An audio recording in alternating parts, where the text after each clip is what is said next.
Yeah.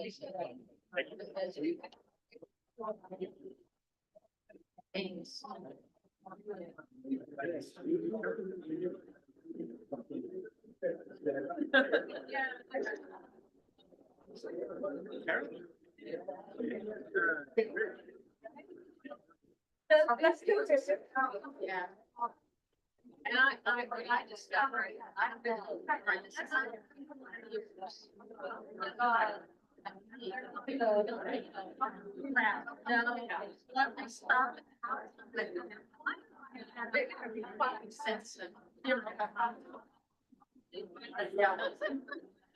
why do I have all these blankets and things? No. That's good.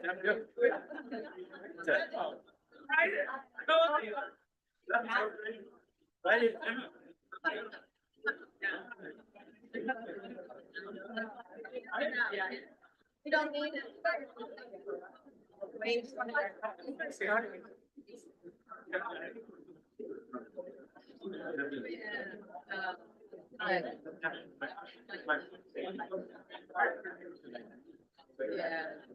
Can I hear you? I guess we're ready to get started.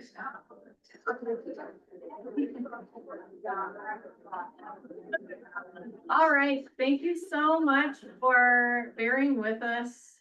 It's been such a beautiful week, and of course it turned cold and rainy just in time for our outdoor event. So good afternoon, I'm Nikki Winslow, District Director of the Altadena Library District.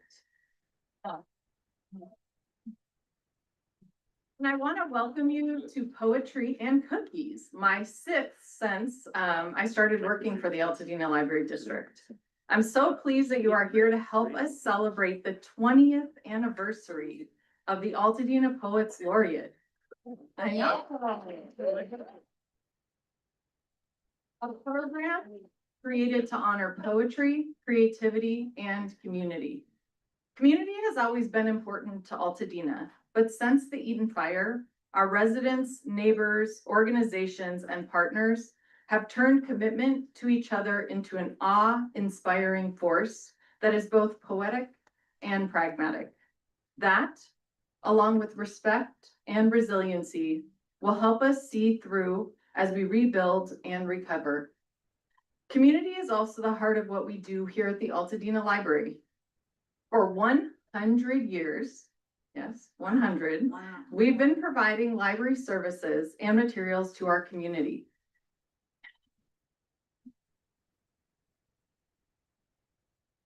We were the first library special district established in the state of California, and that was back in 1926 when Altadena residents said, we want our own library system. Very inspiring.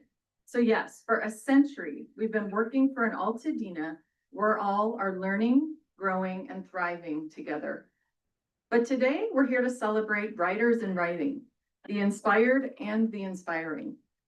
The first Poetry and Cookies was a dozen poets, Xeroxed copies of readings and cookies, and it has grown into this event. That is due to the work and dedication of our fabulous Poets Laureate. Over the last 20 years, 14 people have served as Altadena Poets Laureate, some solo, hard to believe, right? And some in partnership with another. But all of them have inspired creative expression and helped make this art more visible and accessible to all people. I ask you to help me thank all of our Poets Laureate, present and past, for championing poetry, art, and creativity for our community, many of which are here. So thank you. Now, to kick off this event, I'd like to share our district's land acknowledgement. The Altadena Library District acknowledges its presence on the traditional, ancestral, and unceded land of the Gabrielino Tongva peoples. Altadena is located on the stolen homelands of the Hahamanga tribal band. The traditional territory of the Gabrielino Tongva is referred to as Tavangar, which includes the areas known as Los Angeles County, Riverside County, West San Bernardino County, parts of Orange County, as well as the 4 Southern Channel Islands. Entities such as the U.S. government and non-native settlers have subjected the Gabrielino Tongva peoples to historic and continuing injustices, including genocide, forced displacement, and cultural and linguistic erasure. Altadena Library commits to learning, educating, and informing its staff and residents of present-day Altadena about the rich histories, vibrant communities, and culture of the Gabrielino Tongva people, present and past, through our collection development, resources, and program offerings such as these. Without further ado, please help me welcome our two wonderful poets laureate, Seba Sarwar and Lester Grayson.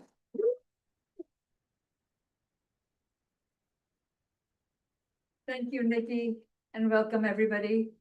Thanks for joining us. My name is Seba Sarwar. Lester Graves Lennon.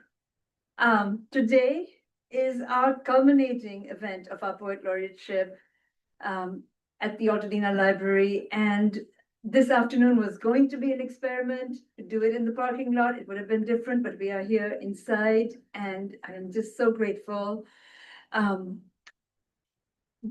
be here with you in a space for joy, ravaged by fire in a world rampant with violence. Today, I place my hope in poetry, and you are all here today doing the same with us.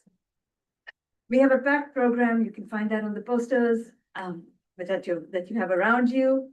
And at the end of this afternoon, the library will announce the new Altadena Poets Laureate. So Altadena's rich tradition can continue despite the fire and the violence. Poetry will prevail. And here is Lester with some words.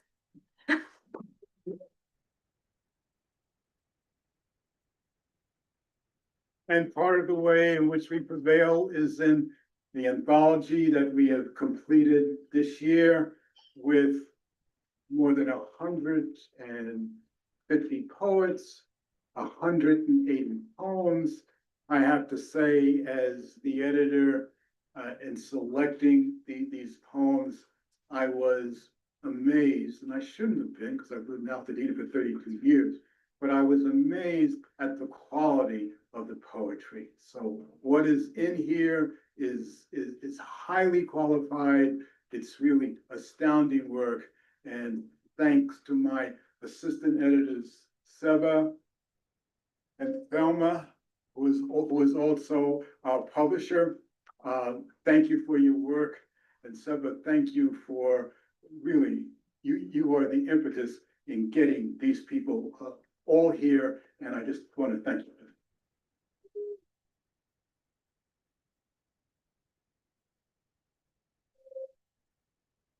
Thank you, Lester. As many of you know, our reading series is funded in part by the Academy of American Poets and the Mellon Foundation, by Altadena Libraries and the Altadena Library Foundation.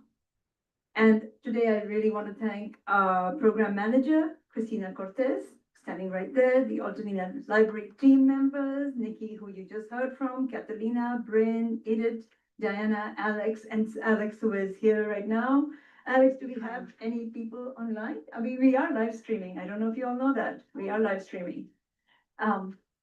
Do we have anybody online? Oh, okay, well, let's just say hi to them. Say hi. Welcome.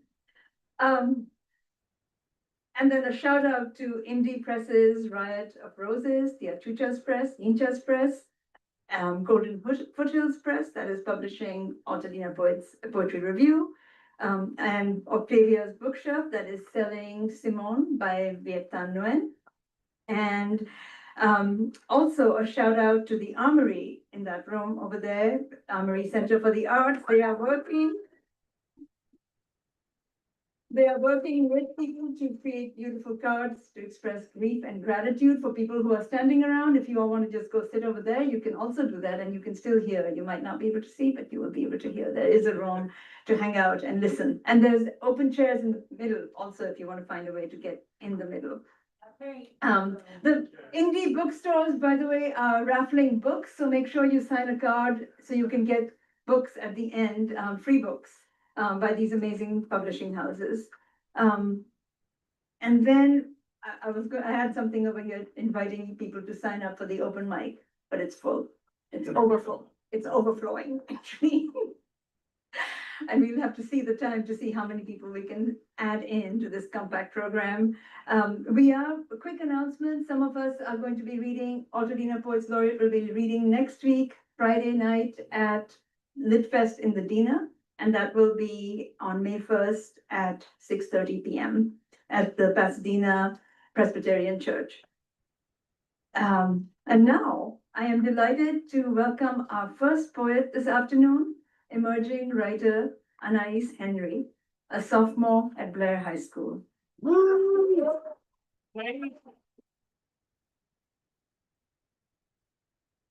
Adalia Rivera was supposed to read today, but she was unable to join us because of health reasons. I have worked with Anais for almost 4 years, and I remain blown away by her wisdom and brilliance. Anais.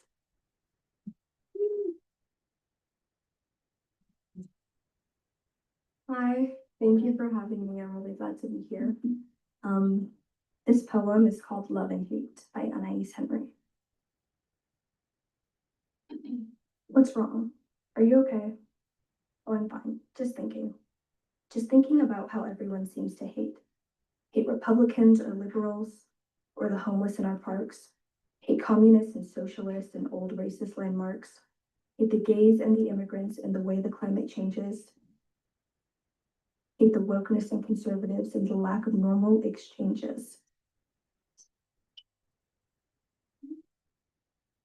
Hate the constant buying, but the lack of fulfillment.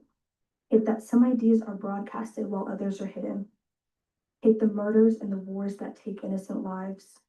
Hate the old sexist, racist systems that sabotage us. Hate the history we hide and refuse to teach. Hate the way doctors are he's and teachers are she's. Hate the slurs and insults, both loud and quiet. Hate how our educators go underpaid while billionaires vacation on private islands. Hate that we hate so much. Hate that there's them and us. Hate that we don't all believe we can work together as one. But let me take a step back.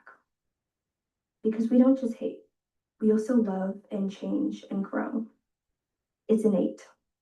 I suppose I'm fine, but maybe I should think more about how people seem to love rather than hate. Love to laugh and have fun. Love spending time with friends and family. Love good food and chatting. Love being cared for. Love reading and writing and sometimes eating cookies.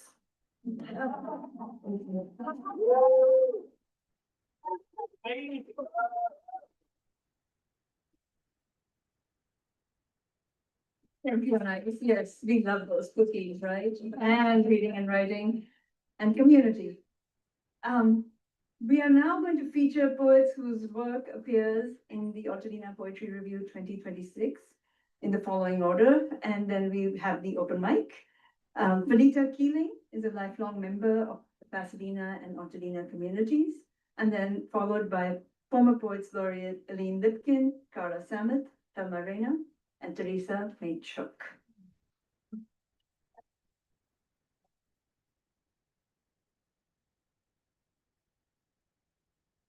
Good afternoon. I was writing a poem on Thanksgiving, and this is what happened. My poem is called Resilience in Fighting Home, and I am a Eden Fire survivor. When I left my home in Altadena, California on January 7th, 2025, I did not leave under embers of smoke and fire. I left with a slight sense of urgency to depart simply because it seemed the right time and the right thing to do. When I left my home, I purposefully and deliberately locked the door. I turned the key to the right, then I turned the key to the right, then out of routine, I pushed the door to ensure that it was secure. When I left my home that night, I did not know or even fathom that key to lock would be my last touch, physical touch of the house I entered for the first time 25 years prior. That night, when leaving my house, before pulling from the curb, I turned on my blinker, I looked over my shoulder, and when it was safe, I pulled into the flow of traffic. That night, when leaving my house, I thought about the people in Paradise, California, and the devastation they faced 7 years prior. I pondered, could the same fate happen to Altadena? I left my house in the street, turning left and then southbound onto Lake Avenue.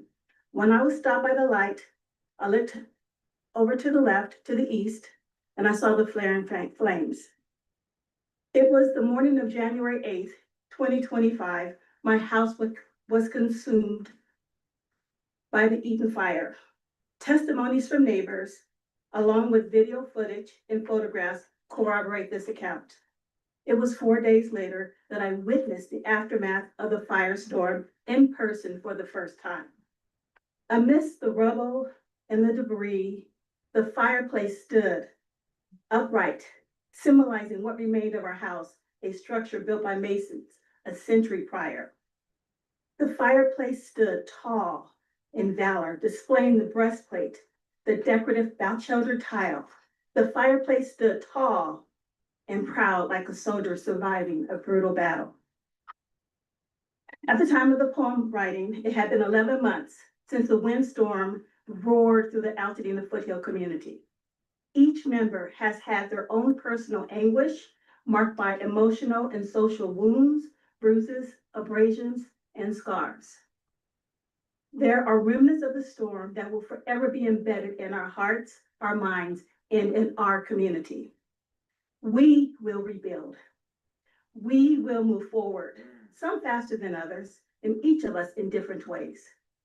Similar to that fireplace, I aspire to stand tall, fearless and upright. I would like my courage to radiate as it withstands this storm of life. When I left my house for the last time on January 7th, I did not know it then, but understand it now in part, that I carried my home with me. In the immediate aftermath of the fire, I experienced a profound sense of loss. However, I quickly rediscovered my home through the support of my family, my friends, my community, my faith, and my partnerships. Guiding principles have reassured me that my home was both around me and within me, remaining resilient. Thank you.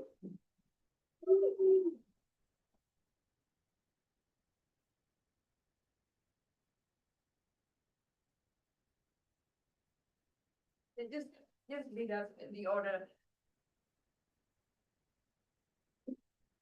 Wonderful. Good afternoon to everyone. As everyone has said, there's been so much devastation in Altadena, which I've personally felt deeply as well. But a compensation is the growing sense of community that we all share. So I'll read one brief poem. It's called What We Sense. And it's about ephemerality and sometimes how we know things, even if we don't know them, or we know them in different ways. What we sense. A trace of salt left in a wisp of air, a waft of scent as head leans overhead. A fingertip curled, hooking as after just born. The day dragged into molecules moting the light. The sound of birds squawking into release. The sky a cloudy gray like a marble rolled. A steel wool pulled against what was. The not there-ness of a home, its outline ghosting dirt. The sigh as bones settle, muscles sink, and again we hope. Thank you.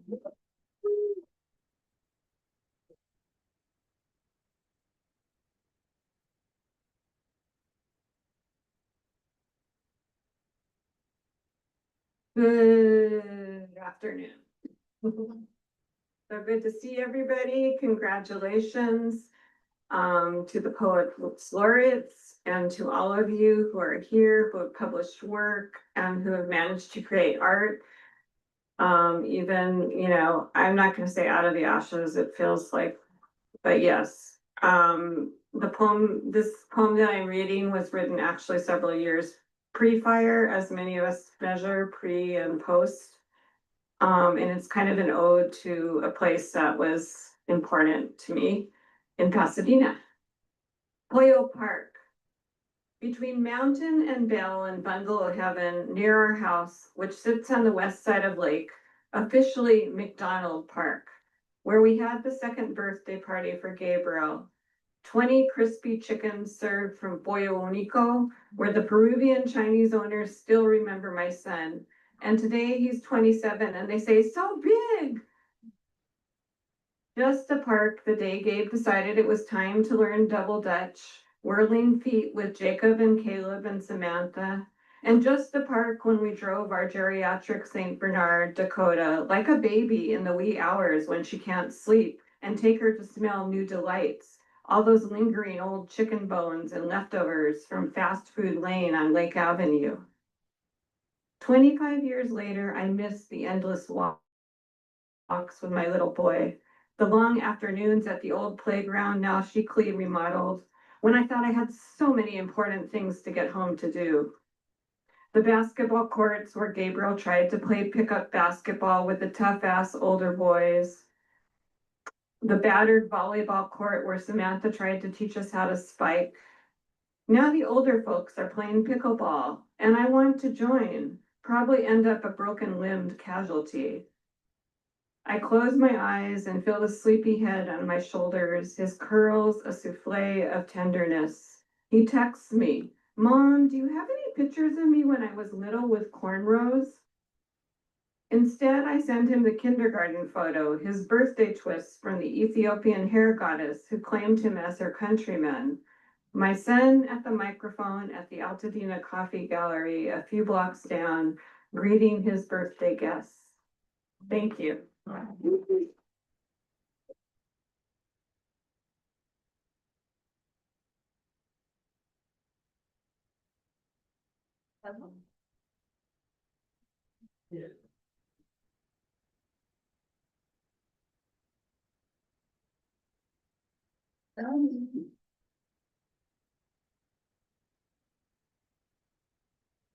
Good afternoon, and what a wonderful sight. Congratulations to all the poets and to Seba and to Lester. Wonderful program. My poem is very brief and it is called Traveler. My heart is full. At 4, with heavy shawl wrapped tightly around her shoulders, her breath misty and cool, you step outside, luggage in gloved hand. Your tall handsomeness striding to the waiting car. In 2 hours, you'll be aloft in lavender clouds, my son, my brilliant boy, my protector, as you've always been. Enamored of these skies, so steep and sure, so swirling in the radiance with promise of adventure and romance. You've lived this world, my son.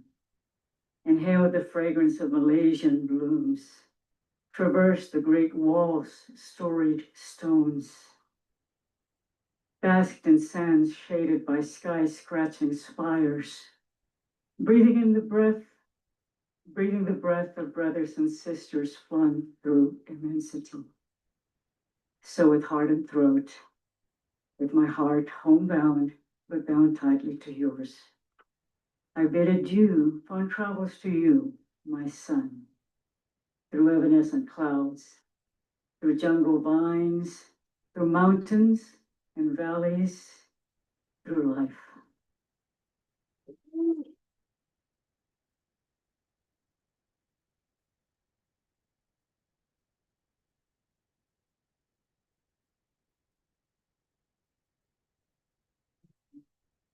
Thank you, Lester, for letting me borrow your copy of the book. Thank you, Altadena Library. Thank you, Seba, Lester. Thank you, everyone, for being here. I'm going to read my 2 poems that are in this book. My sadness is as great as a mountain, a Haiban. I was a 2-year-old child lost in the seas of the aftermath of war, My family and I, Vietnamese boat refugees who started a new life in Pasadena. Growing up in the City of Roses, I attended Marshall Fundamental Junior Senior High School and soon found my second home in the stones and stream that flowed through Eaton Canyon, where I learned to balance, jumping from rock to rock up the stream to the waterfall. In these mountains, I learned to fall and to get up again. Learned that sometimes climbing down was more difficult than climbing up because gravity could make you slip. The oak trees and bay laurels wrapped their arms around my sadness, and I felt loved. The deer taught me about the possibilities of life. The canyon gave me a silence that I could not find at home. The bird chirps offered me hope and joy, a counter to my father's PTSD and rage after fighting in the Vietnam War and spending 9 years in a Viet Cong prison. My family and I lost our Vietnamese motherland and so much more. In these mountains, I found my other home. When the fires burned in Altadena in the new year of 2025, my mountain burned down. The trees, trails, and streams that offered me friendship, that strengthened my body, mind, and spirit, not only in childhood, but throughout my life, were engulfed in flames, as was my heart. The black bears, the squirrels, the deer ran frantically. The wings of birds caught on fire. Many friends lost their homes, and many had to evacuate as the fire raced down the mountain. But I know in time, the mountain will return again, and so will we. Life, like pine cones opening to release seeds after a fire, will grow from the ashes. Indian paintbrush, Mariposa lily, native chia, black sage, fire followers. My heart, the Santa Ana winds today, branches fall to the ground.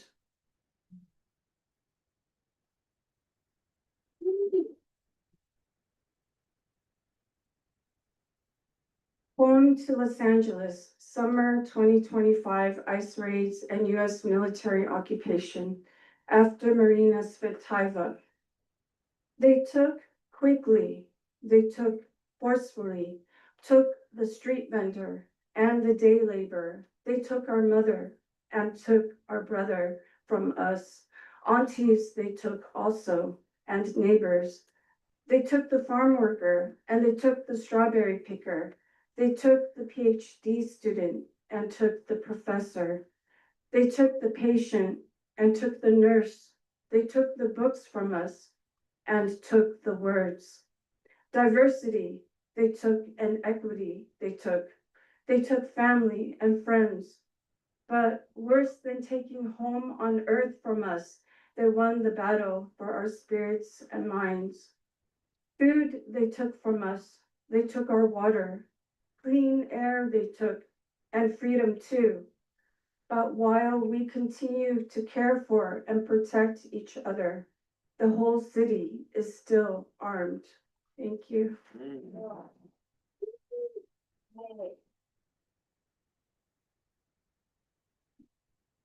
Thank you, Teresa. We're going to shift the order a little bit, and we're going to move to our special guest today. I'm delighted to welcome Viet Thanh Nguyen, who resides in Pasadena. Many of you know Viet's Pulitzer Prize-winning novel, The Sympathizer. It is now a miniseries that can be watched on HBO. He is the recipient of multiple fellowships from the Guggenheim, MacArthur Foundations, and more. His most recent publication, To Save and Destroy, was supposed to be available at the Octavia's bookshelf table. You can prepay for it today, but there is Simone on that side, signed copies of Simone, which you can purchase. And he is the author of many books, including his memoir, A Man of Two Faces, and has published children's books.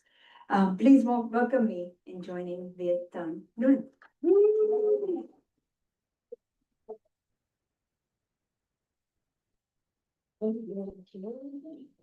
Okay, so it's my first time speaking at Altadena. Thank you so much for having us at this really incredible event at the library. I am here with my daughter, Simone. She is the inspiration for this book, Simone. You want us to go through with the entire time, or do you, okay, you want me to hold you? Okay, so here's the deal. Most of you, if you know anything about me, and I'm mostly known for writing, adult books. And if you've read my adult fiction, you would never imagine that I could write a children's book, okay? But what happened is I became a father, and if you know anything about children, they love to play, and they have no sense of boundaries.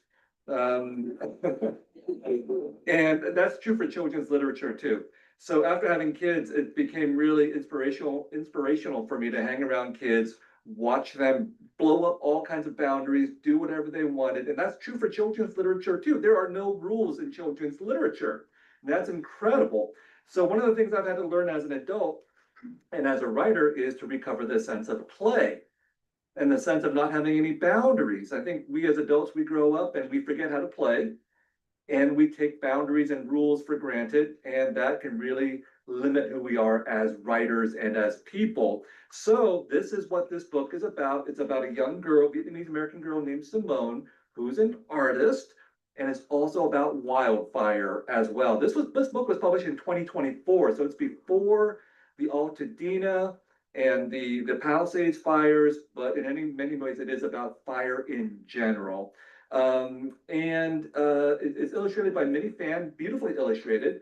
Minnie also created a special stamp for this book. So if you buy the book from Octavia's bookshelf over there, it's already been stamped with a very unique stamp by Minnie Fan, signed by Simone. Nice. And most importantly by me. Okay, are you ready? All right, here we go. All right. You want a chair? Do you want to stand on the chair and stand? Okay, so you're gonna have to look at that, okay? I was dreaming of the ocean. I heard its roar. The waves caught me, carried me away, but I wasn't scared.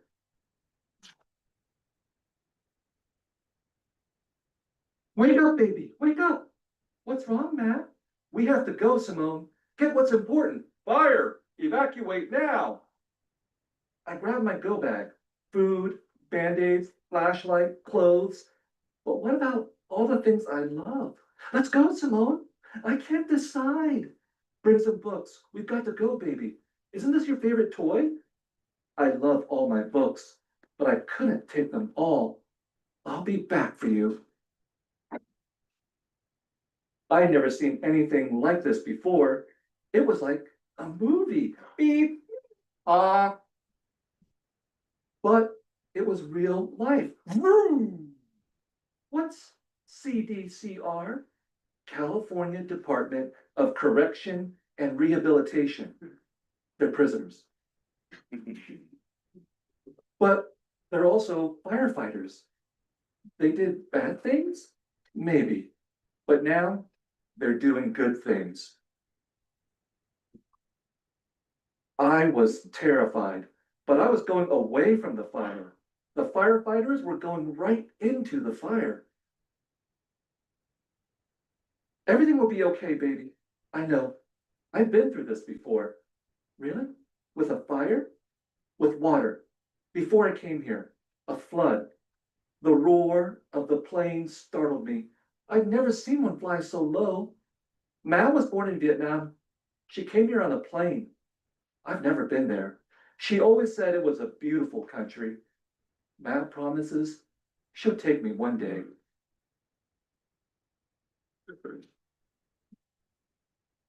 Simone, I'll never forget the flood. I was only a little girl back then, your age. All I could bring was my crayons. They were my most precious things. Nook everywhere. Ma is the only Vietnamese word I know. What's nook? Water. And it also means country. A country of water? The shelter was at the high school gym. I'd never been there before. It was so big, and there were so many people and pets and other kids. What happened to the house, to your family?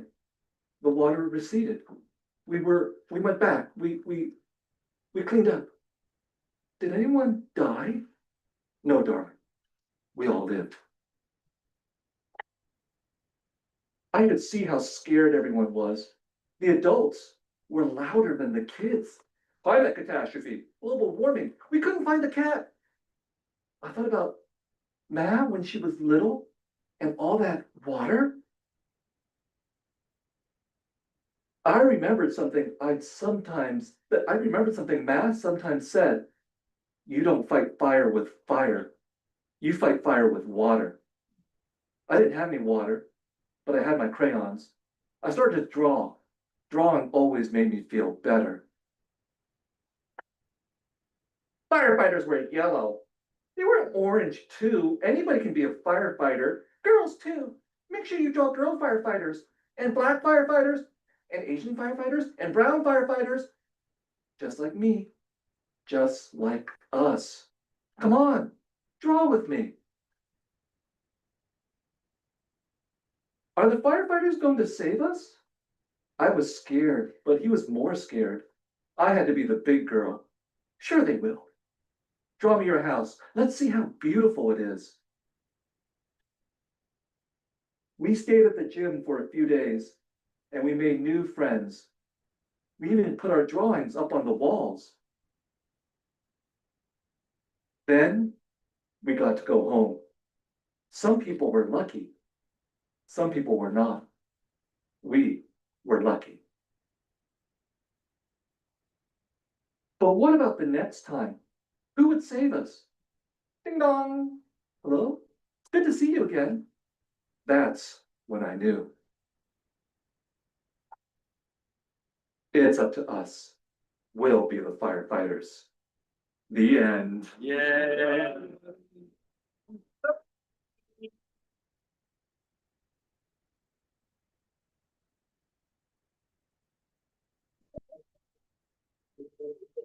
Joining us. Thank you so much, Ved. And your books are available for sale by Octavia's Bookshop. Support independent bookstores. Today is Independent Bookstore Day, and they are signed copies. Yes, and they made a special effort to have people here, and you can prepay for Ved's new book. We're going to take a short break so you can get your book signed and hang out a little bit, pick up some cookies, and then we'll be right back for the open mic and the indie poets, as well as the announcement for the next laureate. So it'll be there is much more to come. So hang out, just visit a little bit and we will be right back. That was fabulous.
So I need to mark it down. All right. We are going to get started.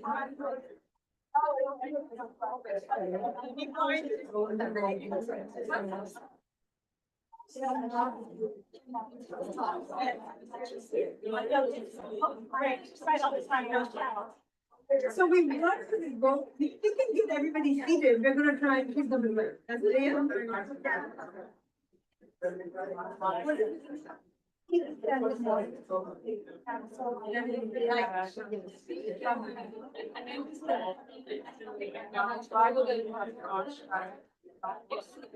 Sorry, but our union is good too, but privately. They was all. Women simply. We can get negotiation. Letting them know that if they die. And our unions. That was.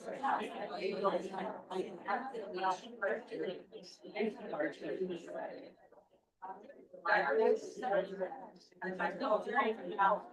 we are going to get started because we do have a packed lineup. Please grab a seat because we definitely have more than 12 people signed up for the open mic. And if we want to fit them in, we gotta do it. So please take a seat, get comfy again, because we are starting up again.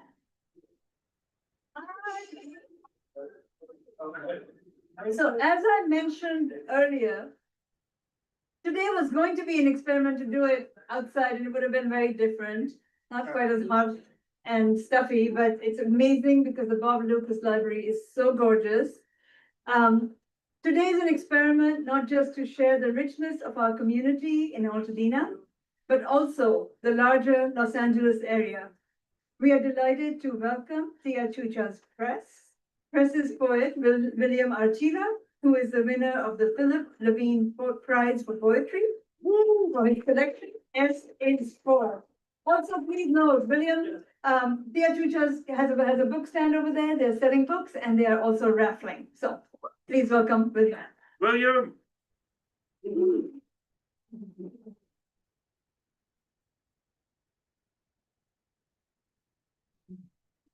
Hello, everyone. Thank you for being here and not being at home streaming. Instead, you're here to listen to poetry. That warms my heart. Thank you so much. I'm going to read from my last book called Canicula, which literally means dog days of summer. But also it's the dog days of the displaced. So it's a bilingual collection. I thought it was the perfect time to release that. And so I'll be reading in Spanish, but don't worry, I'll read the English right afterwards. And this is a self-portrait, and it's a way of stripping the ego. I'm gonna read the Spanish first. Autoretrato con cuerpo. Hoy, al pasar por el marcador, sé que hay hombres que serán asesinados a tiros al amanecer. En un continente lejano, que alguien entrará en un café con una bomba amarrada al estómago. Que al borde de un camino una mujer va a llorar sobre el cuerpo de un hombre tendido sobre la tierra. Que Dios tocará la frente de un país agonizante. Todo a través del embudo de noticias de la televisión. Pero esta noche, en vez de encender la tele, voy a arrodillarme junto a la ventana y voy a reconocerme en el graznido del cuervo, en lo alto del árbol negro de invierno. Las garras torcidas y ásperas, las alas recogidas y encorvado, enmascarado con el humo negro de los escapes. Voy a tratar, aunque fracase, de verme entero, completo, en el grito, en el pico del cuervo. Thank you. Now the English version. Self-portrait with crow. As I punch the time clock, I know men will be gunned down at dawn in a distant continent. Someone will dart into a cafe with the bomb nestled in the belly.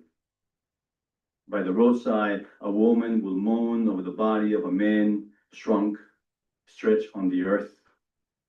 That God will finger the forehead of a dying country. All of it funneled through the news on TV. But tonight, instead of tuning in, I'm going to kneel beside the window, recognize myself in the croak of the crow, high above the black tree of winter, claws hooked and rough, wings swept back and hunched, face masked with exhaust. I'm going to try, even if I fail, to see myself whole, complete in the cry, in the beak of the crow. Thank you.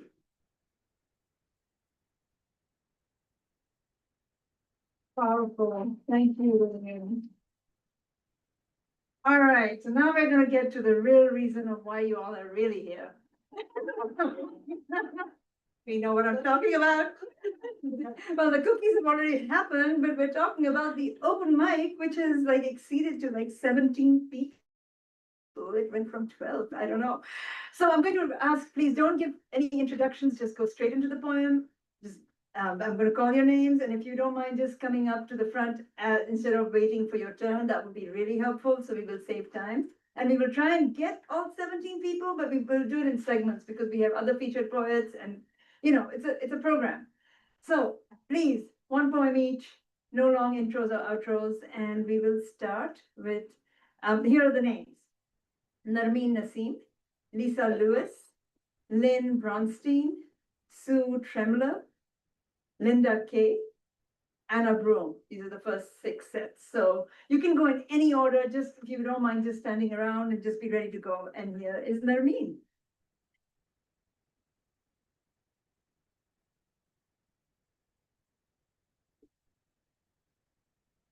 Good afternoon, everyone. Thank you for having me here.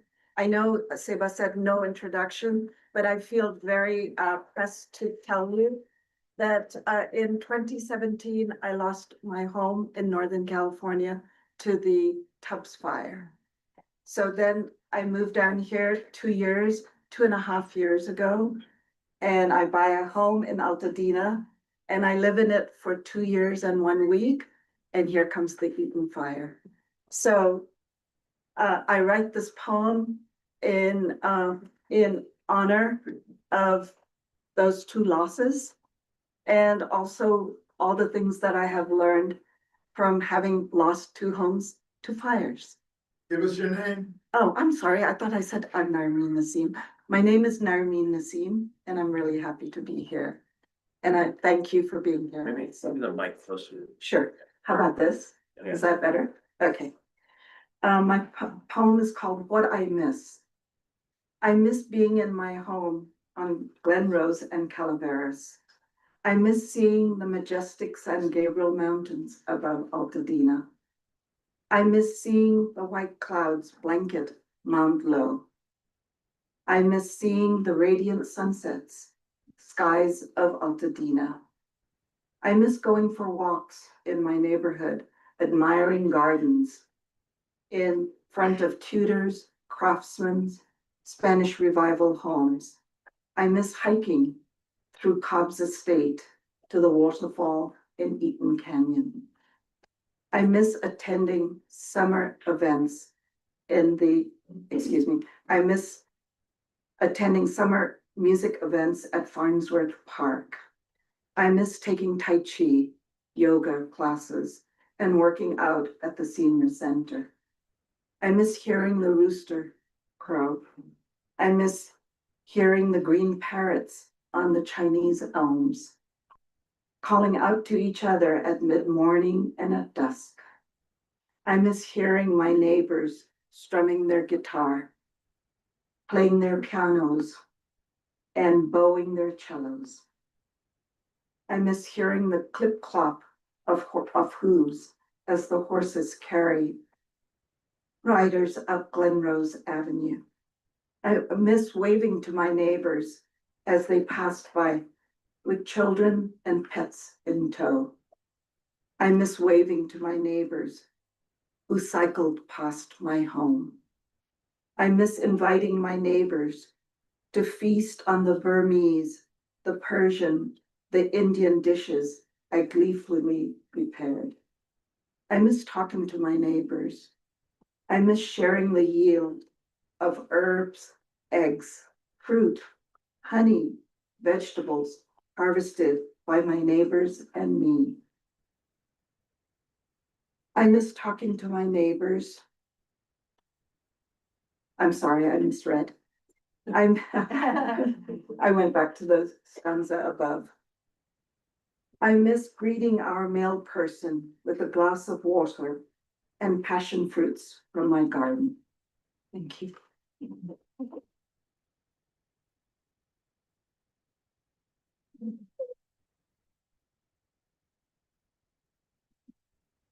Hi, I'm Lynn Brunstein. This is called Brave Sensual Trudging. There is no way a woman would walk that way, said a disbelieving man who threw Pynchon's book V across the floor. But I do walk that way, digging my heels into the sidewalk through my shoes, kicking stones that aren't really there. That's how a woman has to walk in the city. It's how she walks when she's fighting through the sludge of the rush hour. It's how she gets around when no one thinks she can.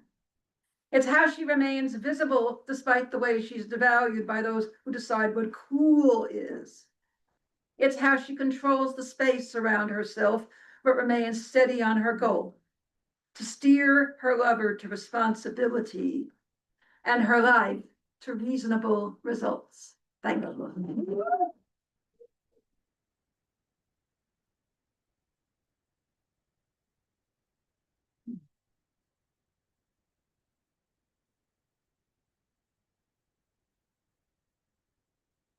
Hi, my name is Sue Temler, and I'm reading Cooking for My Mother.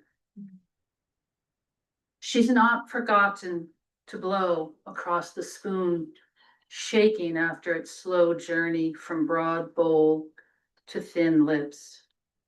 The hot milk, dotted with crumbs, with oily sheen, needs a little salt. She smiles, makes the adjustment, and pushes her spoon into the sponge of toast for a second bite, chewing through a soft moan. Hunger made this food delicious when she was small and there was nothing. Each spoonful a taste of her mother, now dead 50 years, who knew to make a cup of milk, stale slice of bread, a feast. Now she tips the bowl, remembering not to waste, then pivots her head, looking for the arms that will pick her up, rock her to sleep.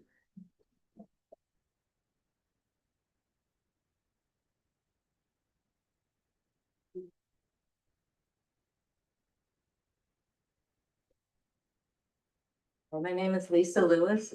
Am I coming out of here? Closer to the mic, please. Okay.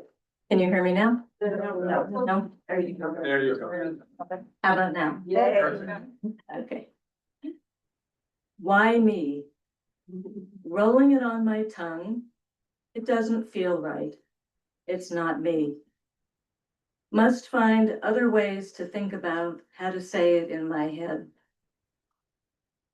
Why is a positive diagnosis really a negative diagnosis? Just want it to go away. Focus on better things to come. Cancer, can beat it. can survive it, can overcome it, can live better, can live. Yeah.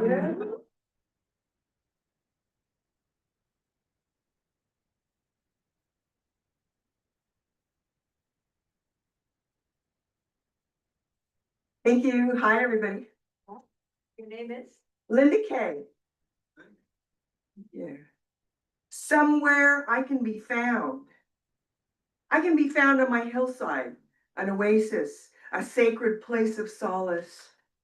What will you find when you find me? I can be found basking in joy given freely by the flowers that have bloomed in my yard, often experiencing a huge smile from my deep connection to the butterflies, attracted to the sweet nectar and adorn my skin. There is grace in my heart found daily during meditative spells and gently waking up when the sun calls my name. I can usually be found mornings high up on the hillside, caressing words floating in my head, looking for a serene, accommodating forum to write them down or speak their tunes or sing their songs. I can be found when you look at me and you whisper your truth or share your tears in the summer rain. There is always a place in my soul that screams to be found. I want to be heard. I want to be loved. And I desire that you find me. Thank you.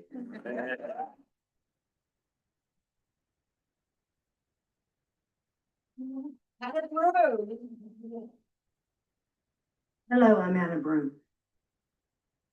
Is this poem an allegory? You bet your sweet ass it is. I was thinking of your baby and the private dances and beatings and how the carpet suffocated her and the violin lessons and the refusals to hear her sing. Wondering to myself about the trajectory of Frisbee and how a tap dancer could get on your nerves and the wonderful strokes of luck flying with ducks just inches off the ground. A day is a place, a time is past. Your hand is clay, this tongue encased. I am deliberate, and this mother is a shadow, says Plato, and she can't stop your drums from being stolen when they're in walking distance, and the ducks are flying again. My hands are cold. Maybe I should postpone this. The soil and climate and language and laws, movement and action value, and Aristotle's ruler of gold, not to be confused with Neil Young's herd of gold. And why explains all this? What doesn't exist can never be known. Mother, I see what you mean about the prisoners in the cave. How can one thing in general never be many things in particular? Where are my wings? Are they just plastered down somewhere in ideology, like the understanding of culture and home and greed and abundance? And the emptiness inside peace. This is epistemology. Reconsider in a flash that you are the philosopher and see all this inside your mind. Maybe the shadows are mistaken. Maybe the shadows are blind.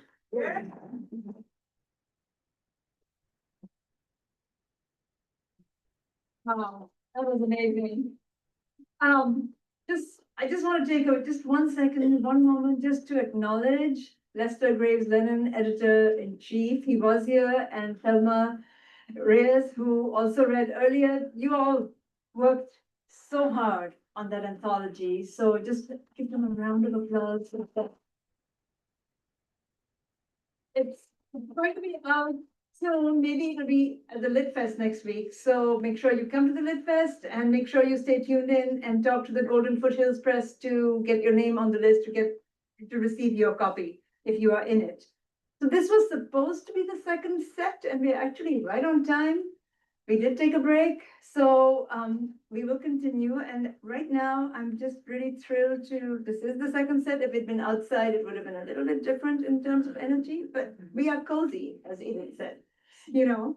So I want to welcome three more, some more writers, more contributors to the Altadena Poetry Review. Genoan Louis Tervelon, former poet laureate Jessica Abugatas, and Chicana poet and educator Olga Garcia Echeverra. You each are going to read one poem from. We look forward to hearing you read. One. Hi, I'm Jihwan. I never thought I was gonna be the person who reads from their phone, but here I am. I used to live about half a mile from here. I'm a runner. I used to run here all the time, so, and our home was destroyed in the Eden fire, so it's bittersweet to come back here. 3 years ago, my husband was diagnosed with Alzheimer's, and he still is a fantastic writer. He's one of the co-founders of LitFest Pasadena. The poem is about him and how he used to tell me, as a writer, you just write, start your story and do not explain. So thank you, Thelma and Lester and Seba, for including my poem into this anthology without me explaining what it is. The poem is called Going Home to Altadena. It's your birthday today. You asked me, when do we go home? Today or tomorrow? It's a cold November morning, and we have a red velvet cake with 6 little candles for good luck. The courthouse in Santa Barbara. The good food interview you appeared on after your best friend's death. How you used to tell me, keep writing. So much is lost, yet so much still here. We go home today, honey, today.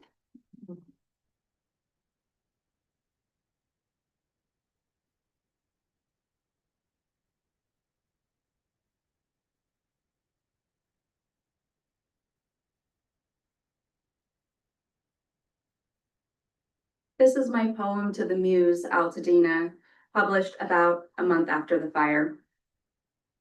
Beautiful Altadena, this is the most blessed time in my life. I stay awake until the witching hour, under curfew and occupation by the National Guard, who wield rifles longer than my legs. I marry this May. Poppy fields meant to bloom. Cosmos and nasturtium want to blanket the ashen land. Never seen the mountains so brown, laid bare and yellow, a soft-bellied cat, mountain lion lying dead in the road. I taste metal, rub my eyes. Here is my identification, officer. I was born in that house over there. My love's a martyr. Here's a picture. Who needs sleep? The clear blue morning? If only you would stop being so damn beautiful, I could try and forget you. The jade bushes, the little star white flowers on them, the warm light on the porches in the early evening. Thank you.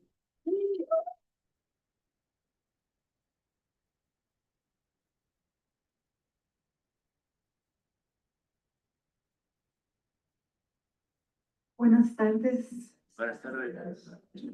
This is a poem for my father. It's called Hands That Feed, a high barn.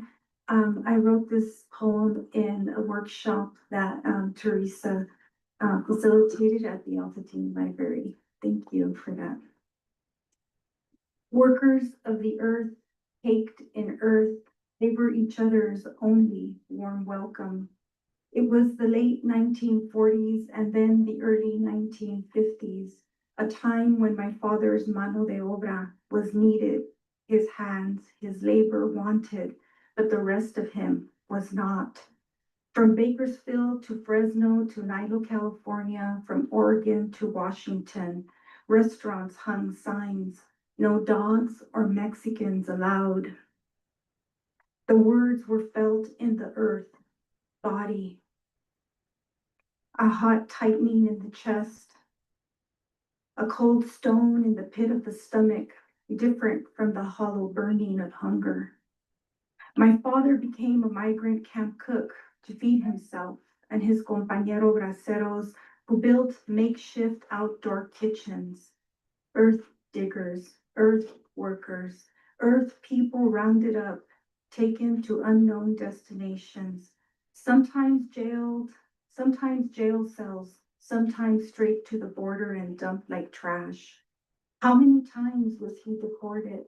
He answers, no te sé decir. Cada ratito nos deportaban. Conveniently, La Migra tended to show up on scheduled paydays. Pero siempre regresábamos, my father said, each time more determined, necessity and dreams a migrant's strongest pull. Wet bath, illegal, no dogs, no Mexicans allowed. Decades later, a presidential candidate on TV, his mouth a chatterbox chock full of poison, claims Haitian immigrants in Springfield, Ohio are eating dogs and cats. Seasons of hate burn through time, land, wooden hearts and mouths, biting hands that feed. Thank you.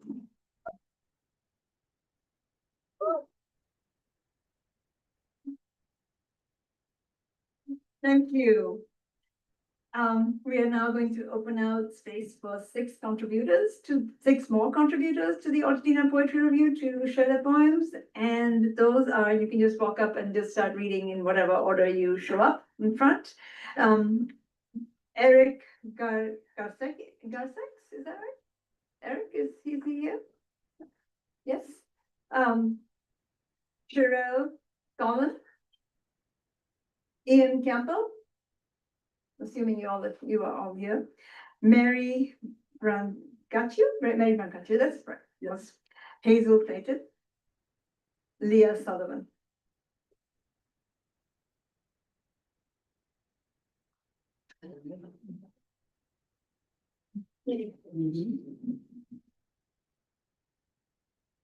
This poem was written in between fires. It's entitled Rosary. I'm Ian Campbell. Rosary to Wind and Heat, Pasadena, California, 2020s. Heat comes up off blank white pavement in minute waves like spent parishioners up off their knees after morning services. Comes up across the arc of overcooked sky over the early onset collapse of lilies in garden borders, the inward withering and fall of petals from heirloom roses, scalds the lawns of St. Augustine and Rye that front discouraged porches, ricochets back and forth between used dealers' shuttered showroom windows, the floor-to-ceiling glass facade of a vacant fitness gym. Rises to be joined by a parched wind down from the Mojave far to the north, blowing litter, KFC takeout curtains, crumpled Coors cans, sales flyers, down along gutters of disconsolate asphalt streets. In the studio apartments, the AC has gone down, a brownout, wife beater shirts come out. Back on the streets, the careworn crouch beneath the cover of plasticine bus stands, wither in shaded doorways. Young naked children on lawns hose each other off, squealing as they squirt soaked swim trunks, slim flashing bodies circling the spindly improbable palm trees. And the fathers, disconsolate on their behalf, turn away, raising binoculars to a ridgeline, the San Gabriels, as if to find a usable sacrament. Up the Angeles Crest Highway, past the Red Box Ranger Station, a languid charcoal line begins to rise, leering up from the side of a riprap trail. If only this could be the burning bush, a sign for children in this, their world on fire.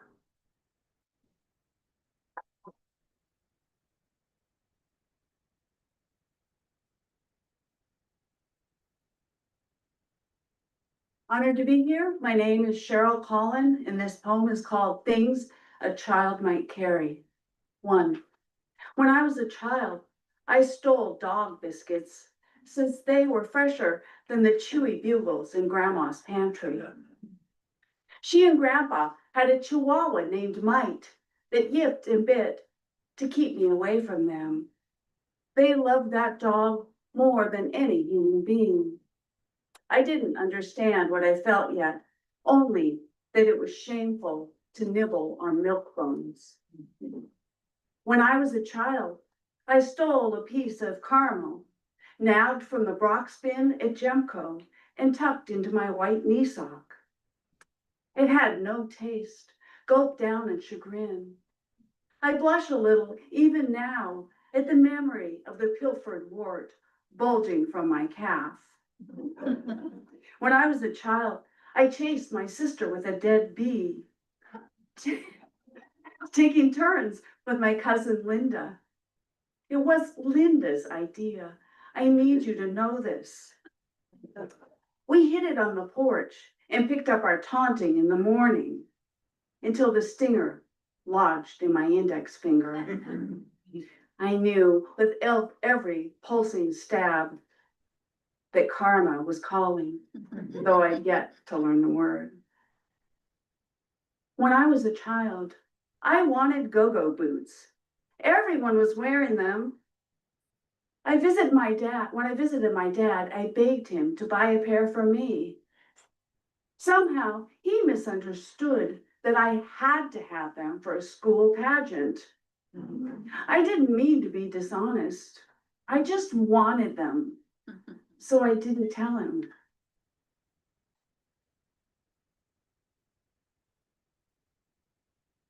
He bought them, but he told me I had to share them with my sister. She stretched them out and broke off the heel so they couldn't be worn anymore. And Dad still kept asking when the pageant was. When I was a child, I talked Lydia out of the wad of cash her stepfather had given her, parading every worn and forgotten toy I owned, including a blonde-haired doll with sapphire eyes, who blinked vacantly and stirred not a single maternal instinct in me. But she fascinated Lydia, the eyes exotic compared to her brown-eyed kin. It wasn't until years later that I understood the reason her stepfather had given her so much money. I wish I could give it all back to her. But more than that, I wish I'd killed her stepfather. Thank you.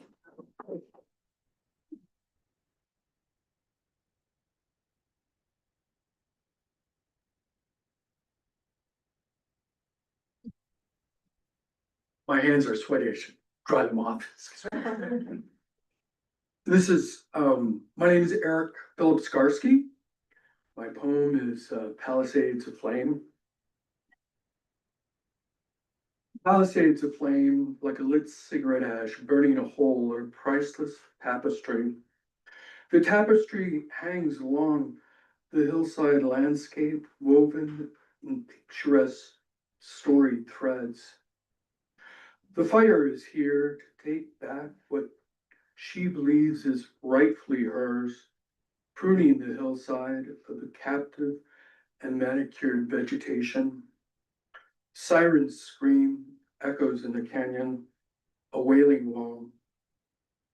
And the wind whisk ashes out to the ocean's horizon against a setting sun, like a burial at sea. Thank you.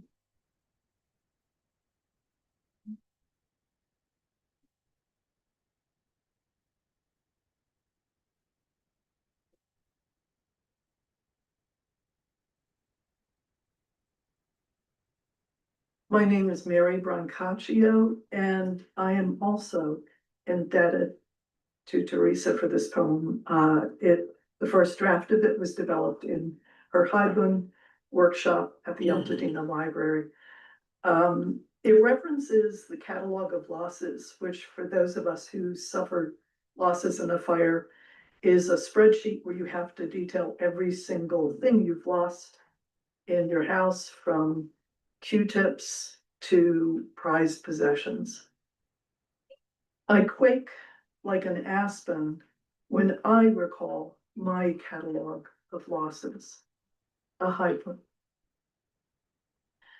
When I arrive at the lot, a flock of mourning doves takes flight from the pit that once was my home. They coo to one another from power lines stretched above the back fence. Spreading vines of magenta bougainvillea sway in the breeze. A hummingbird hovers over spires of salvia along the sidewalk. So much life here, despite the devastation. So different from my first visit after the firestorm. I had seen the photo of our burnt house, but once there, I struggled to absorb the disaster's immensity. My little cottage was gone. So were the houses on either side, the ones behind us, the ones across the street. Twisted fire blistered metal, heavy layers of ash, and lone chimneys marked ruined hearts. Near the front wall with its missing windows, 3 agaves lay wilted by the fire's heat. Fragments of glass froze like sea spray above what was once an ocean of flames. Yet there was no smell in the air, nothing but an eerie silence where once the noise of children playing ball would have filled the air. Last Thanksgiving, I took photos at the house. They are so gorgeous, it pains me to look at them now. A photo of the red wall of our neighbor's back shed with our columnar cacti in front. And in the distance, dark blue skies and cumulus clouds over the San Gabriel Mountains. A shot of persimmons from my neighbor ripening on a kitchen sill as golden light illuminated the Vertigo Hills. Visible through that window is Carlos's white house with its green shutters and neatly manicured lawn. His family has a catering business. It survived the fire, but they lost $10,000 worth of laundered and pressed linens that they kept in the house. When he told the women who worked for him about the loss, they cried not only for his family, but also for their own labor that had gone up in smoke. I lost a small bear filled with honey gathered during the sage blooming in the Altadena foothills. I know the price I paid for the honey. The plastic was nothing special, almost not worth listing on my catalog of losses. But the honey inside it, produced by sun, breeze, and flowering sage, held a scent like earth, but even sweeter, as if clay truly was a god mold and not just a clump of dirt. I think of the lost labor of those bees, hundreds of flights to thousands of blossoms, and all the construction of wax hexagons to hold that honey. Who will compensate the bees? And yet, in the aftermath of the fire, they are back. After losing a life's wealth, the bees return to work the weeds and bushes that sprang back to life. So I water the hedge nettles and primroses, all the flowering plants for the pollinators. Bless them. I hope they inherit the earth. Red orange lilies bloom from wilted leaves and ash, conjuring new life.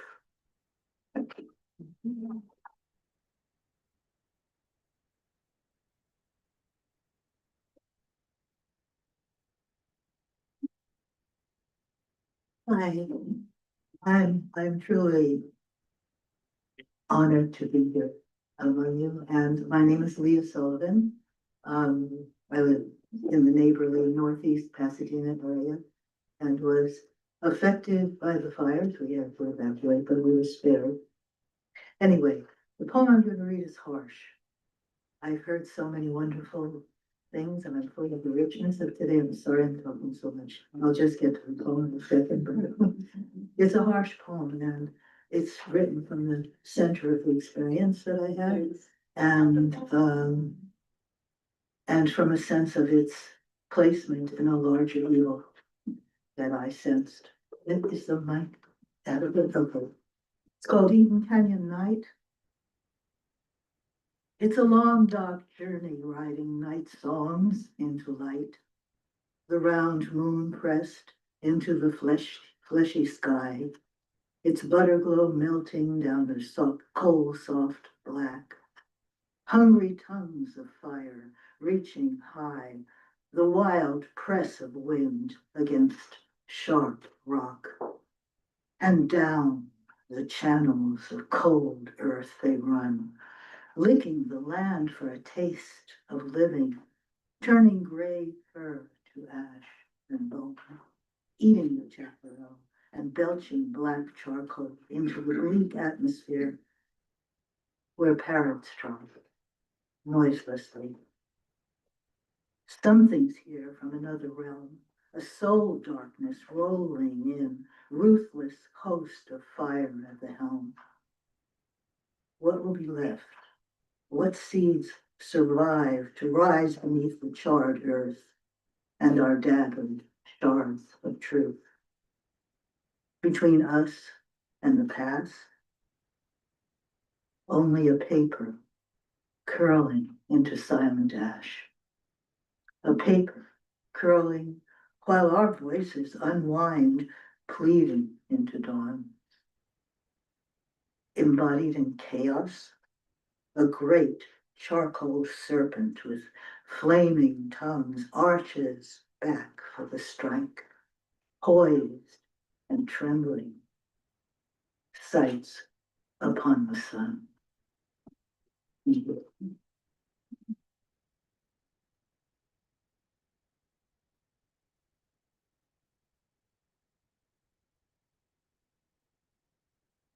Good afternoon. My name is Hazel Clayton, and I'm so excited and happy to be here and to see all of you.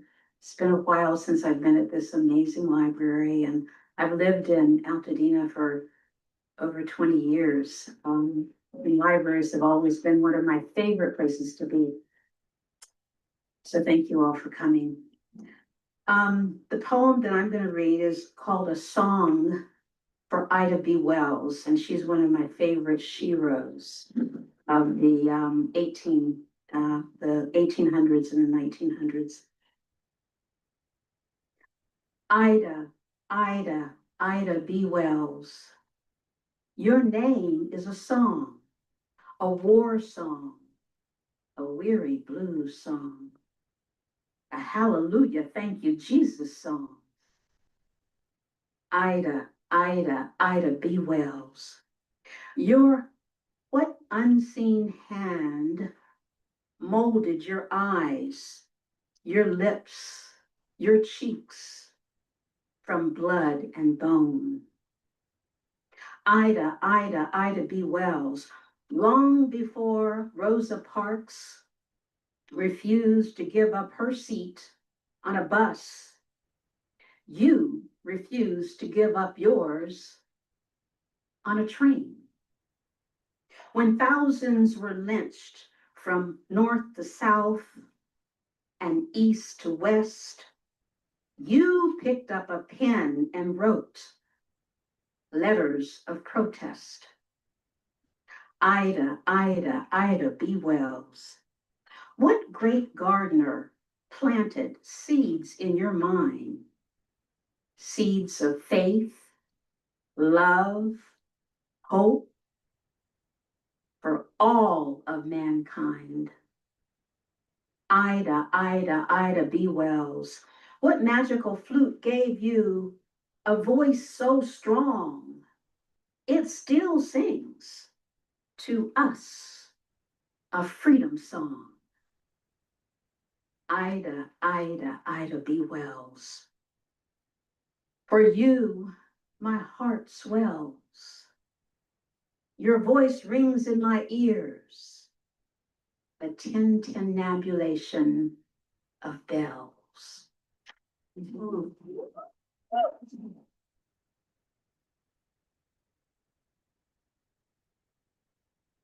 Thank you. Thank you, Hazel. Thank you, everyone. This anthology is going to be amazing. So make sure you get your own personal copy, get them for gifts, get them for, and then we get to see this amazing community, Altadena. We're so lucky to be here. We'll now open it out. Like I said, today was an experiment, so we're opening it out just to share not just the richness of our community right here, but to the larger Los Angeles area. We are delighted to welcome two poets from two different indie presses. Brenda Vaca from Riot, she's the founding editor of Riot of Roses. And they are also participating in a raffle for free books, so make sure you sign up. And also we have another indie press. Their name is not on the flyer for different reasons, but we are delighted that they're here. Incha's Press and Darren J. De Leon, Aztec, aka Aztec Parrot will also be reading with us. So let's start with Brenda. Are you here? Are you somewhere close by? Yes. Welcome, Brenda. And somebody left their glasses here, by the way.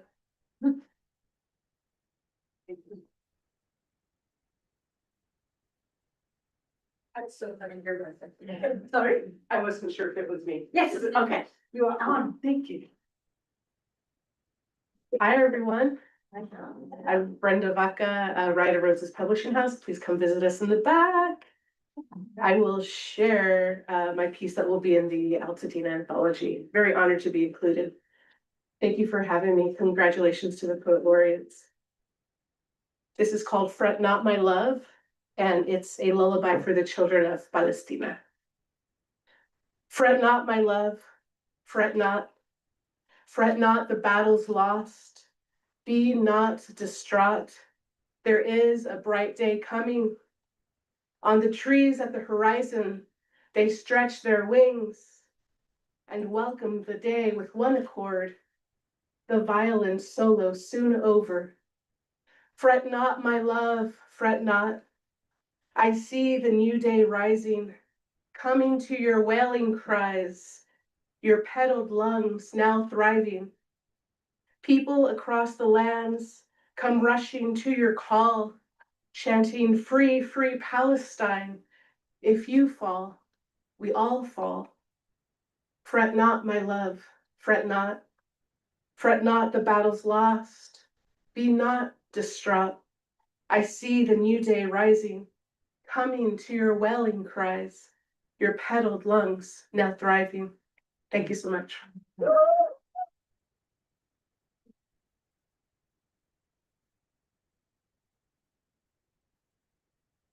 Hello, this is an honor, true honor for me to be here in front of this beautiful community. I just live right down the street in San Bernardino. 210 starts over here, it ends in San Bernardino, right down the street. But after the fire, I took in a couple of residents and housed them for about a month and a half until they were able to get self-settled with their insurance, at least assistance. We also share something too, and that's not a love, but it's a reality of earthquakes. San Bernardino, I have the St. Andreas Fault runs right by my house. And here, it's about north of here, about 35 miles or so. So we're still kind of in the zone. You have your own zone here too, but so this one is it's a prayer that I'll offer not only for the community, but also just for hope. It's a prayer for San Andreas Fault. O glorious San Andreas, the Archbishop of fault lines, enter the earthquake of apostolicity. We bow our heads, run beneath the nearest arch, post online before your shake ends. You were the first San Andreas, you will be forever. Saint Andrew, second apostle, brother of Saint Peter, fisher of men, crucified and displayed in Patras, recognized and followed by the Lamb of God. Your direction as simple as a coastal break, Point Delgada to Point Arena, Point Reyes, Daly City, and inland through to Bordeaux. We shake as you sing in unity of the striking of two plates, a plowed lateral slip that rocks the state. Your protection is now called upon as you split ranch fences, plot new maps, gapped for slumbered souls left behind on desert crosses. We ask you to protect the quiet fishermen, the twisted rope makers, the humming textile workers, the dark miners, the dusty campesinos, the bloody butchers, the plump pregnant women, the gifted soul singer, and the huddled hands in hospitals. Bless the igneous people, the locusts, the ganglion magnitude, the influx of grandeur, the seismic creep, the stirred and shaken apocalypse, the bodily convulsion, the throated fevered mouth, and the earthly whooping cough.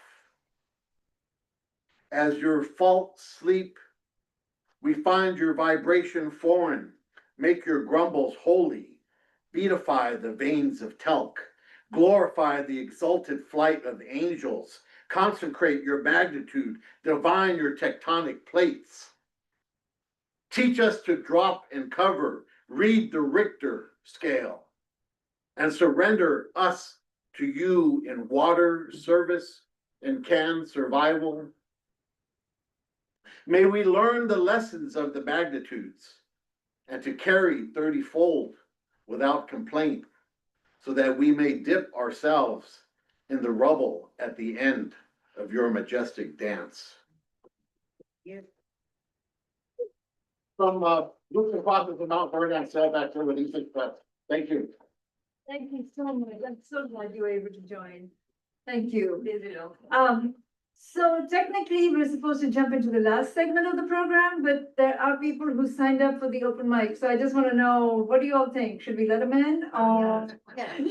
What do you all think? Yes, to be sure. Yes, we have to, because this was a tradition and we kind of broke it this year by not having every poet read, but yeah.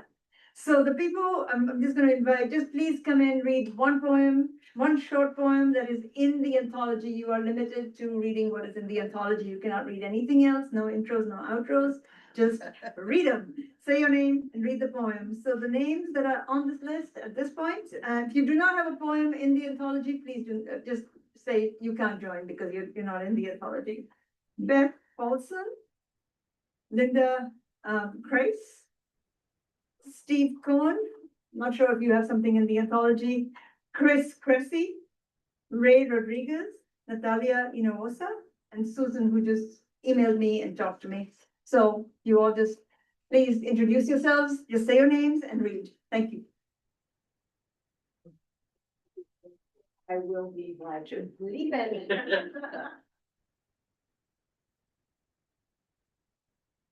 Hello, everyone.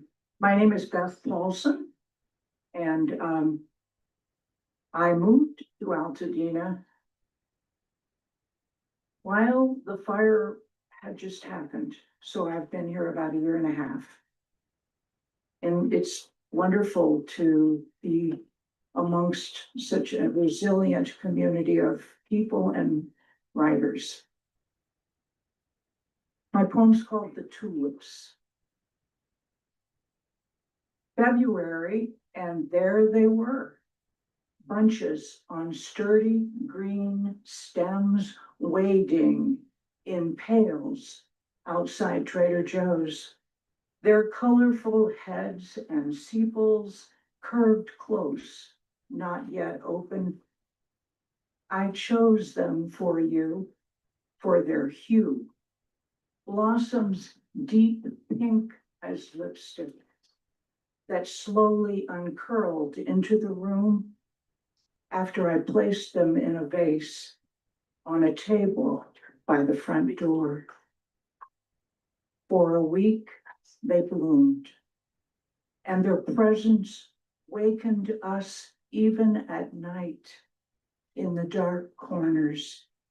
A thirst, a wish, a spark.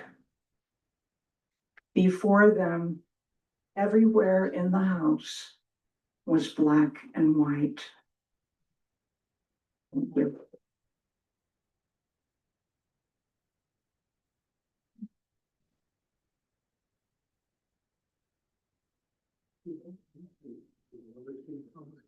So nice to see faces I haven't seen in a while. My name is Chris Cressy. My poem is called Evacuated. And I was just a block and a half down the street. Evacuated. The look of shock is everywhere. Zombies in donated clothes, quivering lips, reddened eyes, staring, unseeing, on the verge of tears. Faint forced smiles, pretending it's not as bad as it sounds, but it's so much worse.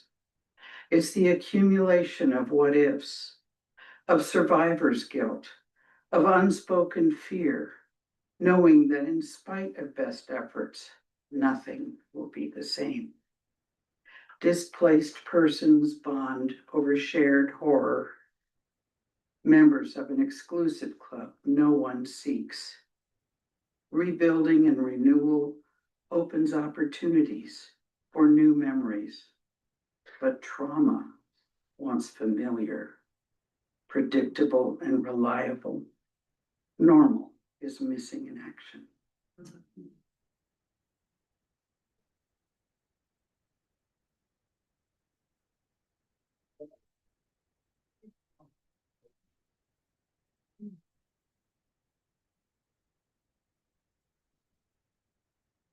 My name is Linda Cry. My poem is called Insight. I wrote it after I read a poem called Lesson by Forrest Hammer.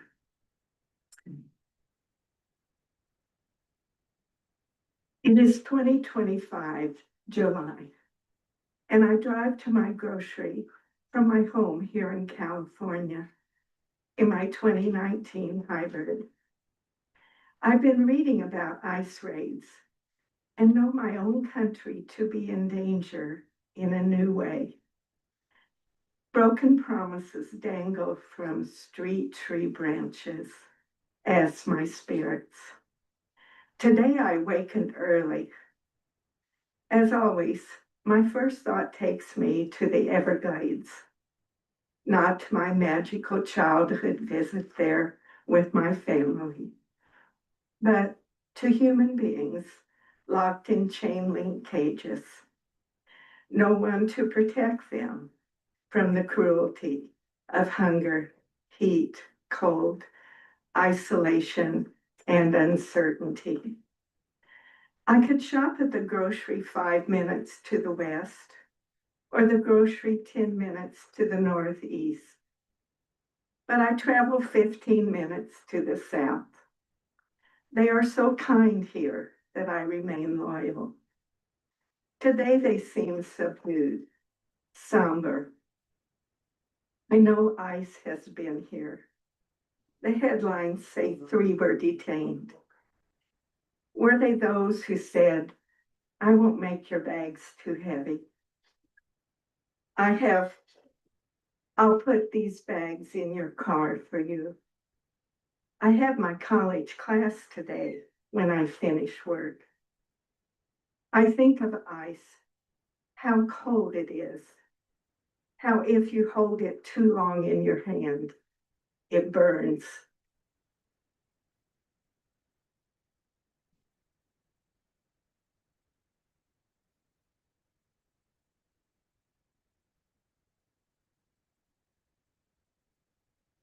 I'm Natalia Hinojos.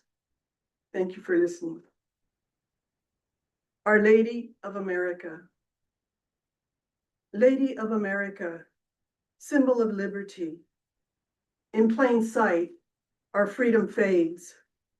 Justice withers, greed consumes. Here flashbangs fire. The brave cry out. We choke from smoke in a battle for human rights. Our good trouble, not trouble enough. Our voice ignored. Brutality thrives. Brothers, sisters, sons, daughters die. Like yesterday, George Floyd, Rayshard Brooks. The vote's at risk.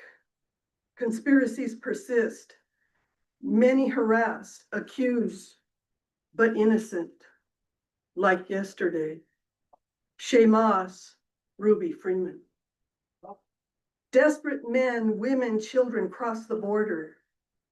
Narrow minds seek detention, repatriation, or rendition for the murder, rapist, vermin.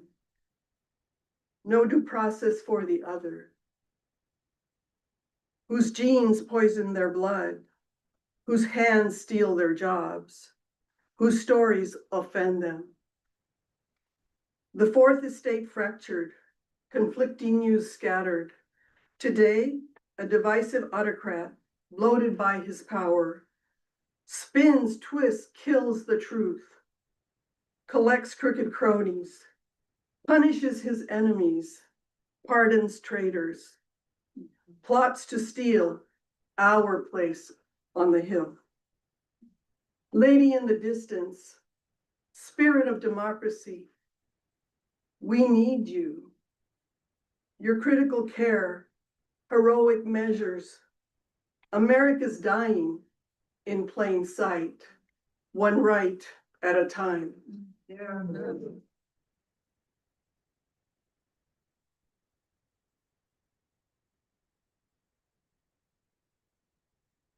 But everybody, I think Susan, there was one more poet, Susan. Sorry? Rodriguez. Oh.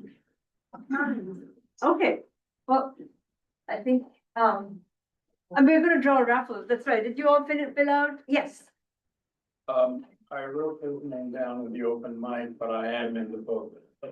So it's only, authors who are in the book that are reading. I am in the book, but I didn't write my name down. Is he? I hear you. Did you want to read? If I may, I don't remember which poem is in there, so. That's okay, never mind. Oh, good. We can try and look, if you talk to Lester and see what you can find. In the meantime, we're gonna pull raffles. You all filled out cards for free books, yes? Christina, you ready? Yeah. All right, you're gonna make the announcements, so if your name gets called, just talk to Christina. Sometime, okay, you just talk to Christina right after. We're doing pretty well on time. This is not bad, right? Yeah, things are moving. And by the way, it did rain. I don't know if you all saw that. There was a sprinkle, so I'm so glad we moved inside. So glad. Thank you to the library for thinking of that. All right. Inkjas Press, Riot of Roses, and Tia Chuchas. All right. You say the name. All right, our first winner is Ana Ramos Ganarlo. Ana Ramos. Our Anna. Yeah, she didn't read, so she's, all right. Okay.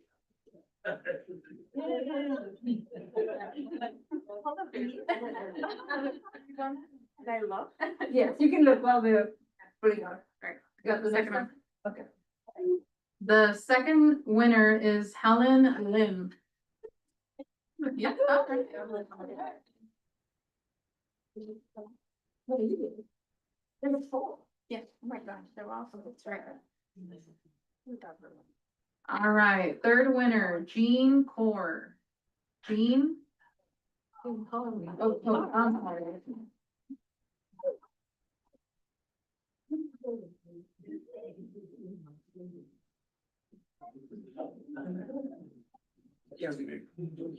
And our fourth winner, Joe. J-O. All right. All right. Are you gonna be, all right. And we have one last reader from the Altadena Poetry Review, and then I will turn over the mic to Nikki. All right.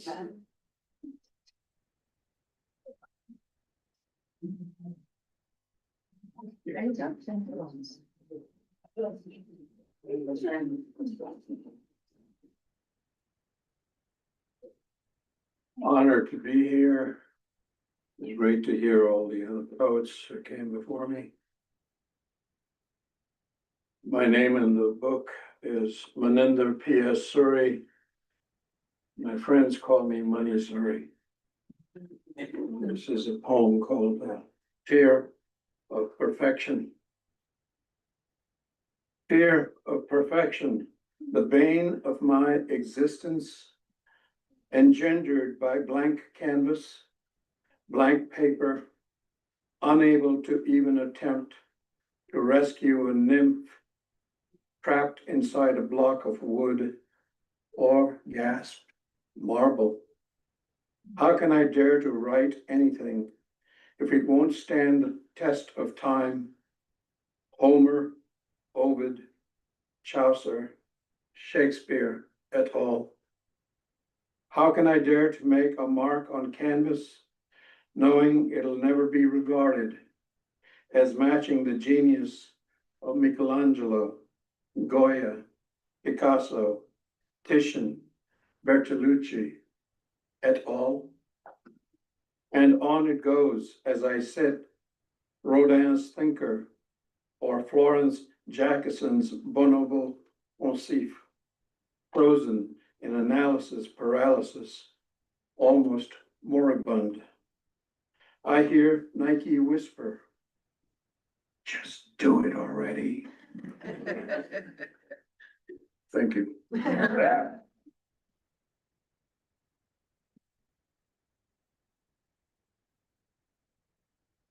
Since he jumped in, I'm jumping in too. So in the anthology, in the anthology, I am Ana Misla. So I will read one of the poems that will be in the book. My home. My home lays bare, undressed, vulnerable, its contents sprawled, ashen, and unrecognizable, rows upon rows of naked properties, unable to hide their circumstance nor mine. My home holds the spirits of life lived. Spirit dances, twirls, rests, and watches me sift through the pieces of my past, careful not to damage the rubble.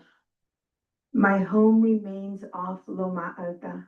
My route is still 3 miles from the freeway exit, where paved roads lead me to the construction piles that once stood about me as a home. My home are these mountains and this live oak, these gophers and gray foxes, the owls that hoot perched high above on the Diror cedar, where winds swoop down to stroke the soil. My home, it will be an act of reciprocity, that I may greet the earth to whisper to her, I see you, I smell you, I hear you, I sense you. We will live in harmony again.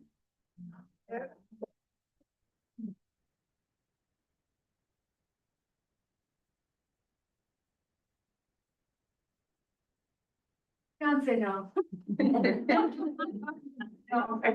Thing that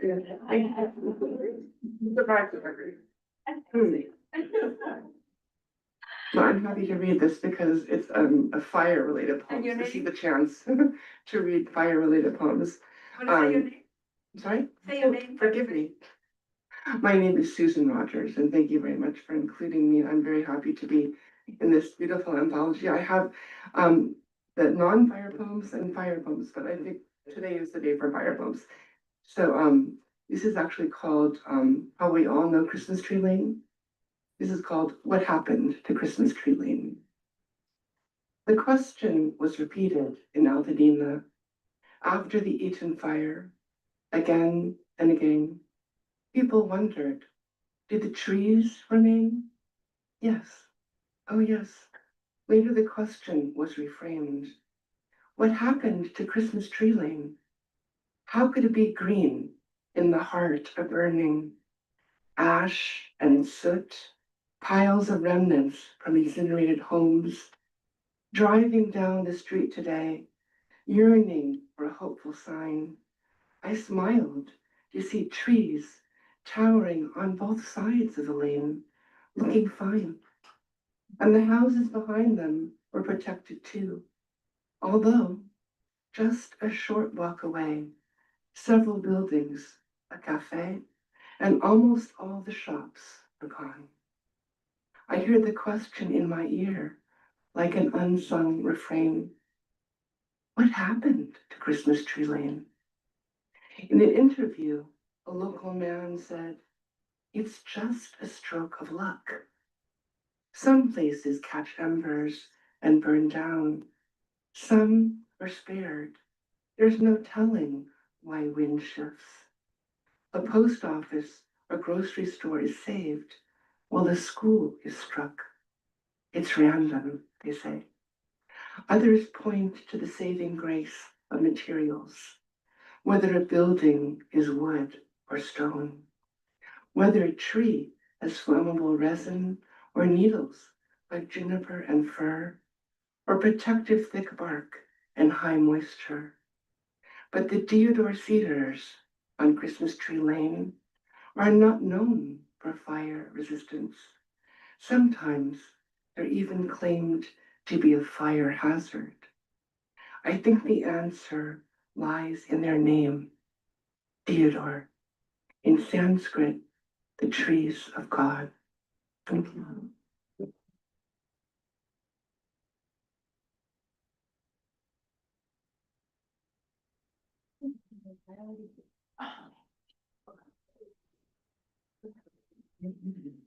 All right, whew, I'm back. Okay, so we've reached a pretty bittersweet part of the program, which are our current Poets Laureate farewell readings. After 2 years of dedicated work, it's been an absolute pleasure to work with the two of them. So I'm gonna provide brief bios in case you're not familiar with their backgrounds, and then we'll bring them up to do their farewell readings for us. So Altadena co-poet laureate Saba Sawar is the author of the novel Black Wings. Her essays and poems have appeared in Asia, Magazine of Asian Literature, Poetry in English from Pakistan, Kalalu, Creative Time, New York Times, Aleph, Vallum, and elsewhere, while her short stories have been anthologized by Feminist Press, Akashic Books, and HarperCollins India. She is the recipient of honors from organizations including Los Angeles Department of Cultural Affairs, Pasadena's Cultural Affairs Division, Mid-America Arts Alliance, and Houston Arts Alliance. Sarwar trains youth leaders in Pasadena and Altadena and often bring them to our program. So yay. Great. Our other co-poet laureate, Lester Graves Lennon, is the author of Lynchings, Postcards from America. Also, My Father Was a Poet, and The Upward Curve of Earth and Heavens. He's an investment banker, the poetry editor of Rosebud Magazine, and member of the board of directors of the Community of Writers. Thank you so much, Lester. So I will ask you both to come up and offer your farewell readings for us.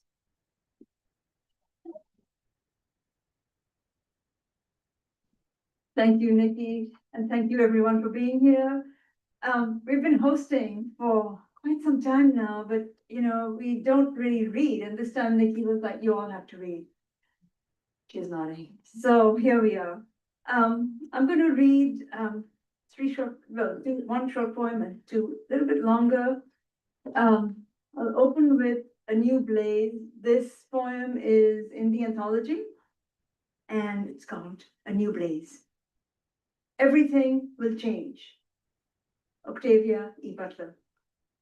The San Gabriel slopes are a brown bear's back, burned from the Eaton fire. Hawks soar to a new hillside. their telescopic search for rabbits and mice unmet. And so at sunset, coyote howls stretch over fallen tree trunks, their branches amputated. Deep below, the Arroyo stream rustles like oak leaves in Santa Ana winds. Soon there will be rain, after which we will walk trails transformed by a new blaze. California poppies and wildflowers will light our path, for everything will change. Thank you. Thank you. Maybe I should have ended with that one because this one's a bit darker. It's also in the anthology. It was inspired by an overnight trip that I took with Pasadena Unified students to Manzanar. In fact, today is the annual pilgrimage to Manzanar to honor the 10,000 Japanese Americans who were held there and the 120,000 that were held in concentration camps around the US. If I would have been there if I were not doing this today. And this poem also appears in the Altadena Poetry Review. And it's called, How Many Monuments Must We Construct? How many monuments must we construct? In the foothills of the Sierra Nevada mountains, Carlos is ready for his hotel room to eat, play video games, do something else, anything else, but stand beneath the baking sun a mile away from the Manzanar Cemetery monument. Between reconstructed barracks, he sees a basketball court, open space, lined by snow-capped mountains. 3 teenage boys circle the hoop. His teachers and I watch a basketball game, same as the one played by teens, imprisoned for being Japanese. They dunk, swirl, rush each other on a court created by fathers who poured gravel so their children could forget they were prisoners, yanked from their homes, pushed behind barbed wire, released only after bombs and radiation rippled across Hiroshima and Nagasaki. Today, only archives exist about the 1.5 million killed during partition, and spaces such as Los Angeles's Museum of Tolerance, Dhaka's Bangladesh Liberation War Museum, Santa Fe's Museum of Indian Arts and Culture. These exist to honor and remember those killed in genocides. And historic sites like Ouida's Door of No Return on the coastline of Benin. Reeves, the enslaved, carried on ships that cut west through the Atlantic Ocean towards North America, while other ports remain unmarked for ships that sailed from East Africa across the Arabian Sea to the Balochistan coastline. At night, our students tell us they found freedom on the court. I listen and wonder if we can ever know how the imprisoned children felt 80 years ago. Today I weep as I follow the stories of the 100,000 plus massacred, many of them women and children. And I ask you, how many Palestinians must be killed? And how many monuments must we construct so we don't repeat history? Thank you. Thank you. My final poem is a place I always go back to, which is the history of my displacement, partition, 1947, when the British left South Asia and they left a splintered South Asian subcontinent at war. And it's called Partition. Partition. You ask me why we still write about partition, the gash that cuts our back, our arms, our spines pulsate from the tear. We never thought we would not be able to return, says Amni. We packed a few belongings, food, rode a train, and crossed Wagah, the invisible line drawn to divide mustard fields, kitchens, bedrooms, and outhouses. In his poem Partition, text that should be embedded in every colonized and colonizer's textbook, or read before a flag is raised and the anthem sung, W.H. Auden tells us about a lawyer, Cyril Radcliffe, who in 5 weeks slashed the subcontinent. Unbiased at least he was when he arrived on his mission.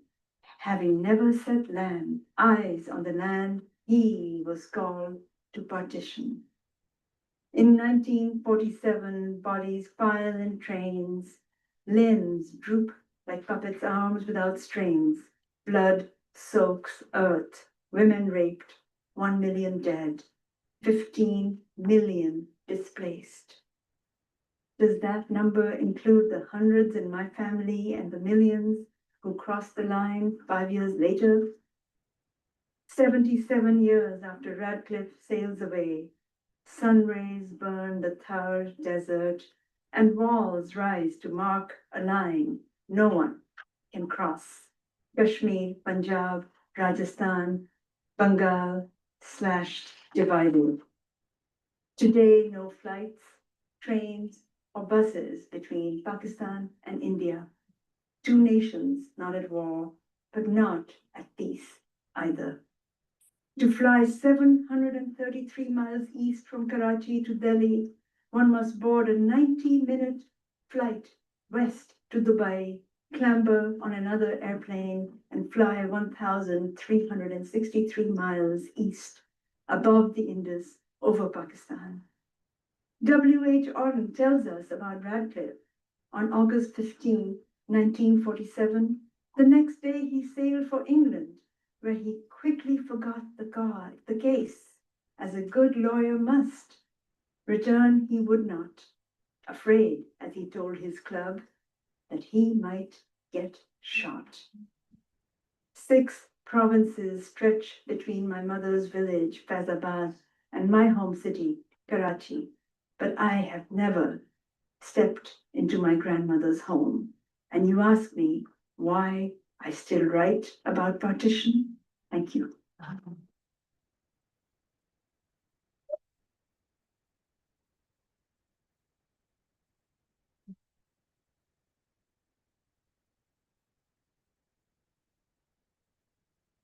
Lester Graves Leonard.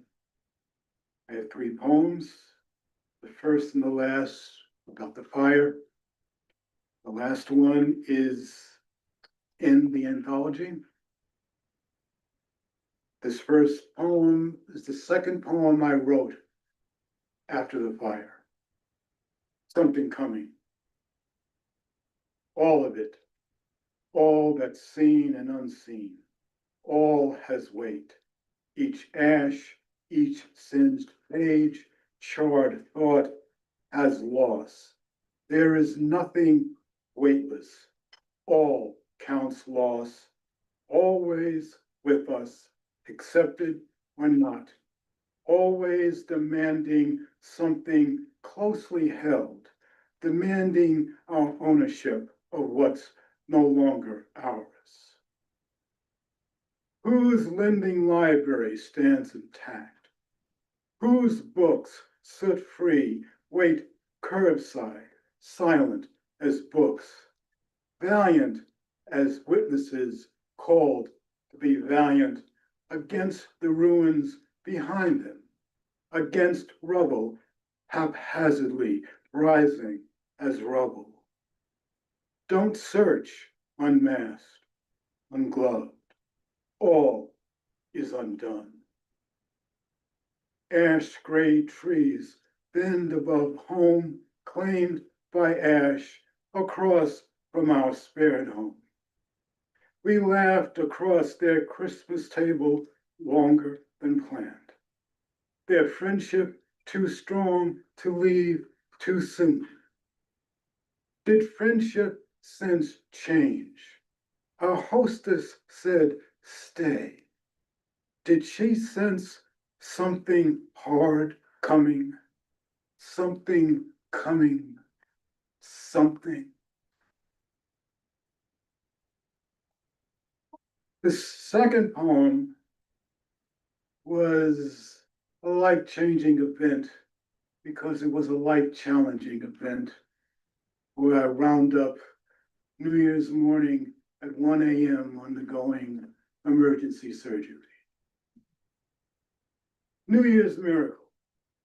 In gratitude to the 4 lead surgeons who performed emergency surgery on me at Los Angeles Kaiser Medical Center, Doctors Wesley Liu, Mark Muller, Austin Chinagawa, and George Vatican Cherry.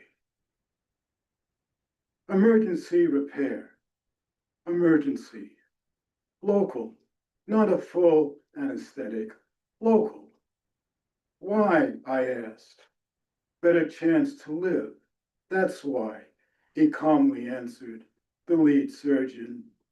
He led a 10-member team New Year's Day, led closing a ruptured aneurysm, closed in time before aortas leaked blood, and silent spurts quickly spilled my life to silent end. 9 out of 10 victims meet this end. Stomach, lower right, discomfort in stomach. Kaiser phone nurse said, now, come now to Kaiser. Rushed through night, wheeled to operation, rushing. Awake, entire 2 hours, alert, awake. Lennon, I said, not lemon. He said, like John Lennon. 9 days in Kaiser, left January 9. 1 week passed, met lead surgeon on floor 1. Time, I said. Guess I got here just in time. Miracle, he said. It was a New Year's miracle.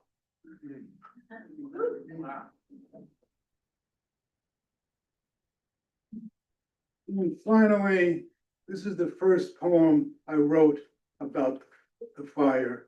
This is the first fire poem I wrote as Poet Laureate. It has been my honor to serve this community as the Poet Laureate. This is in our anthology, and this will be the title poem of my next book. It's really a haiku. Altadena chimneys, homesteads in ashes, fire next time, road, mountain winds. Proud chimneys still stand. Thank you.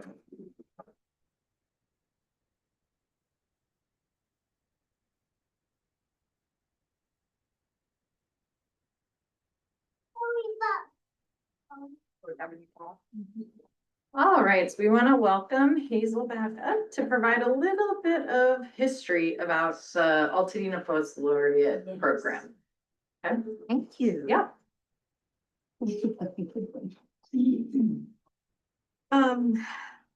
I'm honored to recognize this tremendous program, which has been going on for 20 years. Isn't that exciting? I'm just gonna read this, but I'll try to read it with love. When I first asked, former Altadena librarian and poet Polly Dutton, many of you know her. Unfortunately, she couldn't be here today because she's ill, so please send her healing vibrations. But when I first asked her to send me some information on how this program began, she sent me a story. And as I read the story, the word serendipity came to mind.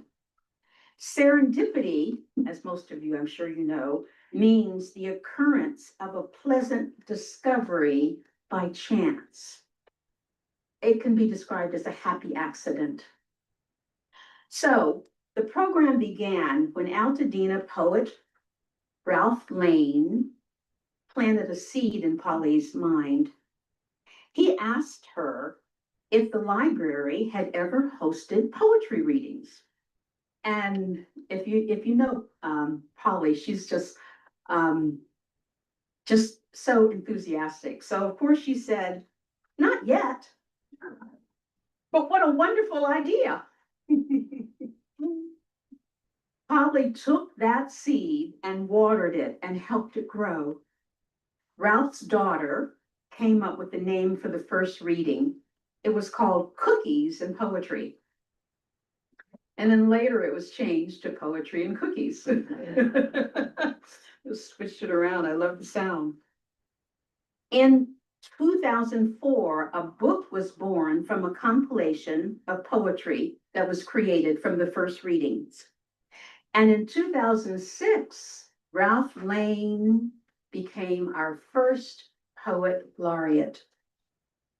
After Lane came, and if these poet laureates are here, please stand up so we could recognize you. So after Lane came Marcia Thompson in 2008, Aline Turgeon in 2010, Linda Dove in 2012, Thelma Ray, Raina, is she still here? In 2014, there she is.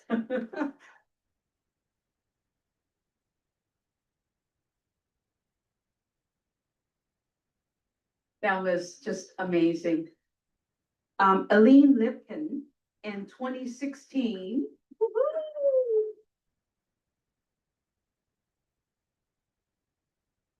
By 2018, the program had grown so large that it required 2 poets laureate to do all the work.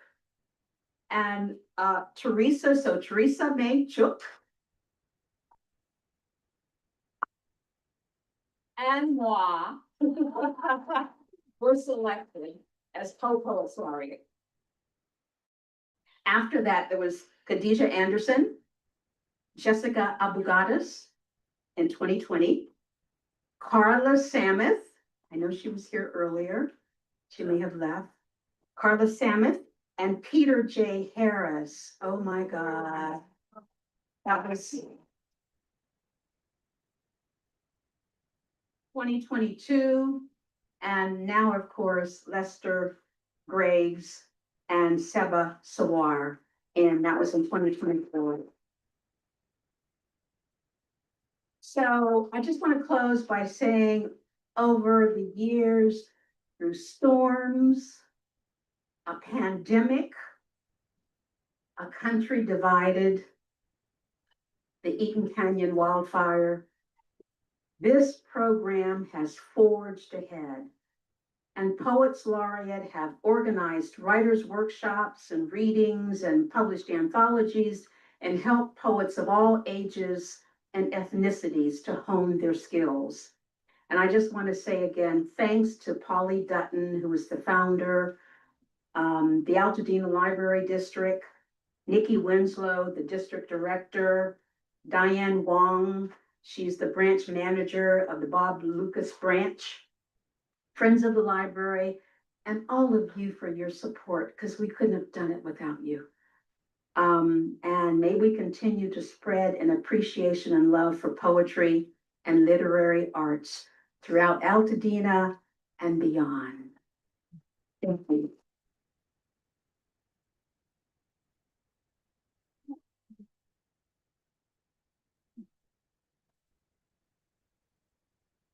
That was perfect, because now it's time to announce our 2026-2028 Poets Laureate. So I believe we had, was it 11 applicants this year? Something like that. It's 15. It's become a very competitive process. Everybody wants to be the Altadena Poet Laureate. So, I mean, yeah, it's great. So I do want to thank our current Poets Laureate, as well as all of the past poets who get involved in the process to help us do a really great job going through the applications and selecting the next two, because we need really great people to carry this work forward. I'm sure all of the pairs especially, and the ones that did it by themselves can attest to like, it's a lot of work. So, without further ado, let me announce our two. So our first, Altadena Poet Laureate, Editor-in-Chief, Shahe Mankarian, is the principal and 8th grade English teacher at St. Gregory Hovsepian School in Pasadena, California, and serves as Director of Mentorship at the International Armenian Literary Alliance. With a rich background in education and the arts, he previously co-directed the Los Angeles Writing Project and received the Bravo Award from the Los Angeles Music Center for his innovative contribution to arts education. In 2021, Mankarian's debut poetry collection, History of Forgetfulness, was published by Fly on the Wall Press in the United Kingdom. History of Forgetfulness chronicles a childhood in Lebanon during its civil war. Both the Los Angeles Review and the Los Angeles Review of Books have highlighted his work for its blend of innocence and intense brutality. The collection was a semi-finalist for the Kerala Prize and a finalist for several notable awards, including the Bibby First Book Collection, the Crab Orchard Poetry Open Competition, the Julie Soup Award, and the Kirkus Review Press Poetry Book Award, and the White Pine Press Poetry Prize. His poems have appeared widely in literary journals. Shahe, unfortunately, was unable to join us today because he is out of town with his students, but he will be reading alongside our past Poets Laureate next weekend at Lit Fest in Medina. Help me congratulate Shahe in spirit.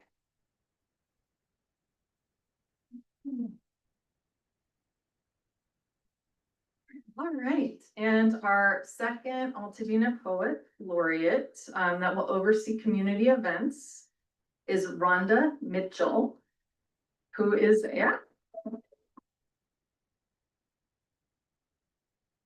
was a writer rooted in the stories and rhythms of Leimert Park and the Crenshaw district where she grew up. She writes because she believes literacy is an act of personal and community liberation, that when people have access to language and story, they are better equipped to understand themselves and advocate for their communities. A 30-year veteran of public service and a member of the Anansi Writers Workshop, she has spent her life at the intersection of literacy, arts, and community. That commitment continues to shape every page she writes. Her poetry has appeared in Voices of Leimert Park and her personal story in Essence Magazine, one of the most trusted platforms for the breadth and depth of Black women's experience in America. She is now completing a hybrid collection of short stories and poems drawn from her years growing up in South LA. The collection braids together place, memory, language, and belonging into a portrait of a community that has always known its own worth. Please help me in congratulating Rhonda, who is here. Come on.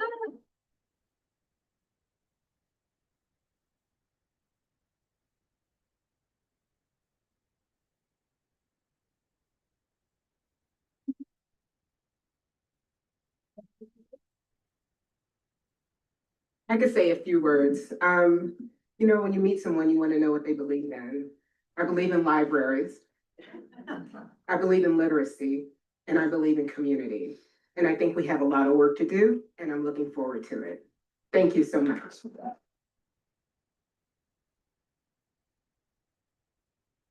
All right, congratulations again. As we mentioned, it was competitive, so it just shows you what gifted people that we have selected, and I really look forward to working closely with you and Shahe. All right, so I'm closing us out too. What an amazing event. Please give Seba and Lester a hand for another amazing event.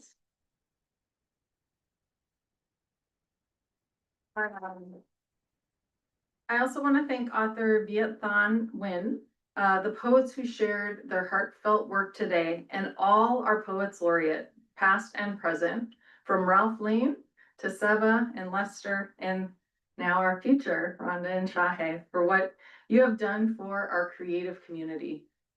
I also want to thank my incredible staff, who I'm never bored to brag about, who partner with the poets to make these events possible, including Adit, our adult and teen services manager, Bryn Wall, who's not here, but is our amazing marketing specialist who gets the word out about everything that's going on, not just poetry, but everything. Catalina, our administrative specialist, who's worked closely with them the last few years, as well as Sammy, who just came on board in the last 6 months. So thank you. It does take a village to put all of this on, let me tell you. I also want to thank, this is the list that Bryn provided me, Tia Chuchas Press, Rio of Roses Publishing House, Lit Fest in the Dina, Octavia's Bookshelf, Lightbringer Project, the Academy of American Poets, who, by the way, the last 2 rounds selected our poets to be fellows of the Academy of American Poets, which is such a huge honor. The Friends of the Altadena Library, as well as our Altadena Library Foundation, each year they provide financial assistance to help make all of this happen. So we really appreciate them.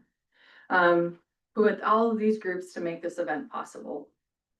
And if you didn't get enough poetry today, I invite you to check out the Altadena Poets Laureate panel at Lit Fest in the Dina next Friday, May 1st. Does it go on Friday and Saturday? Is that right? Over the weekend. Over the weekend. If you, well, we'll be at 6:30. If you haven't attended, highly recommend. It's a really great couple days of lots of different literary programs. And also please join us for our summer reading program that's coming up, as well as we'll be celebrating our 100th anniversary of being the Altadena Library District later this year. So thank you so much for coming, and I hope you have. Oh, there's books for sale. There's lots of cookies. Please eat more cookies. And yeah, go check out all the books that are for sale in the other room. And again, thank you all for coming.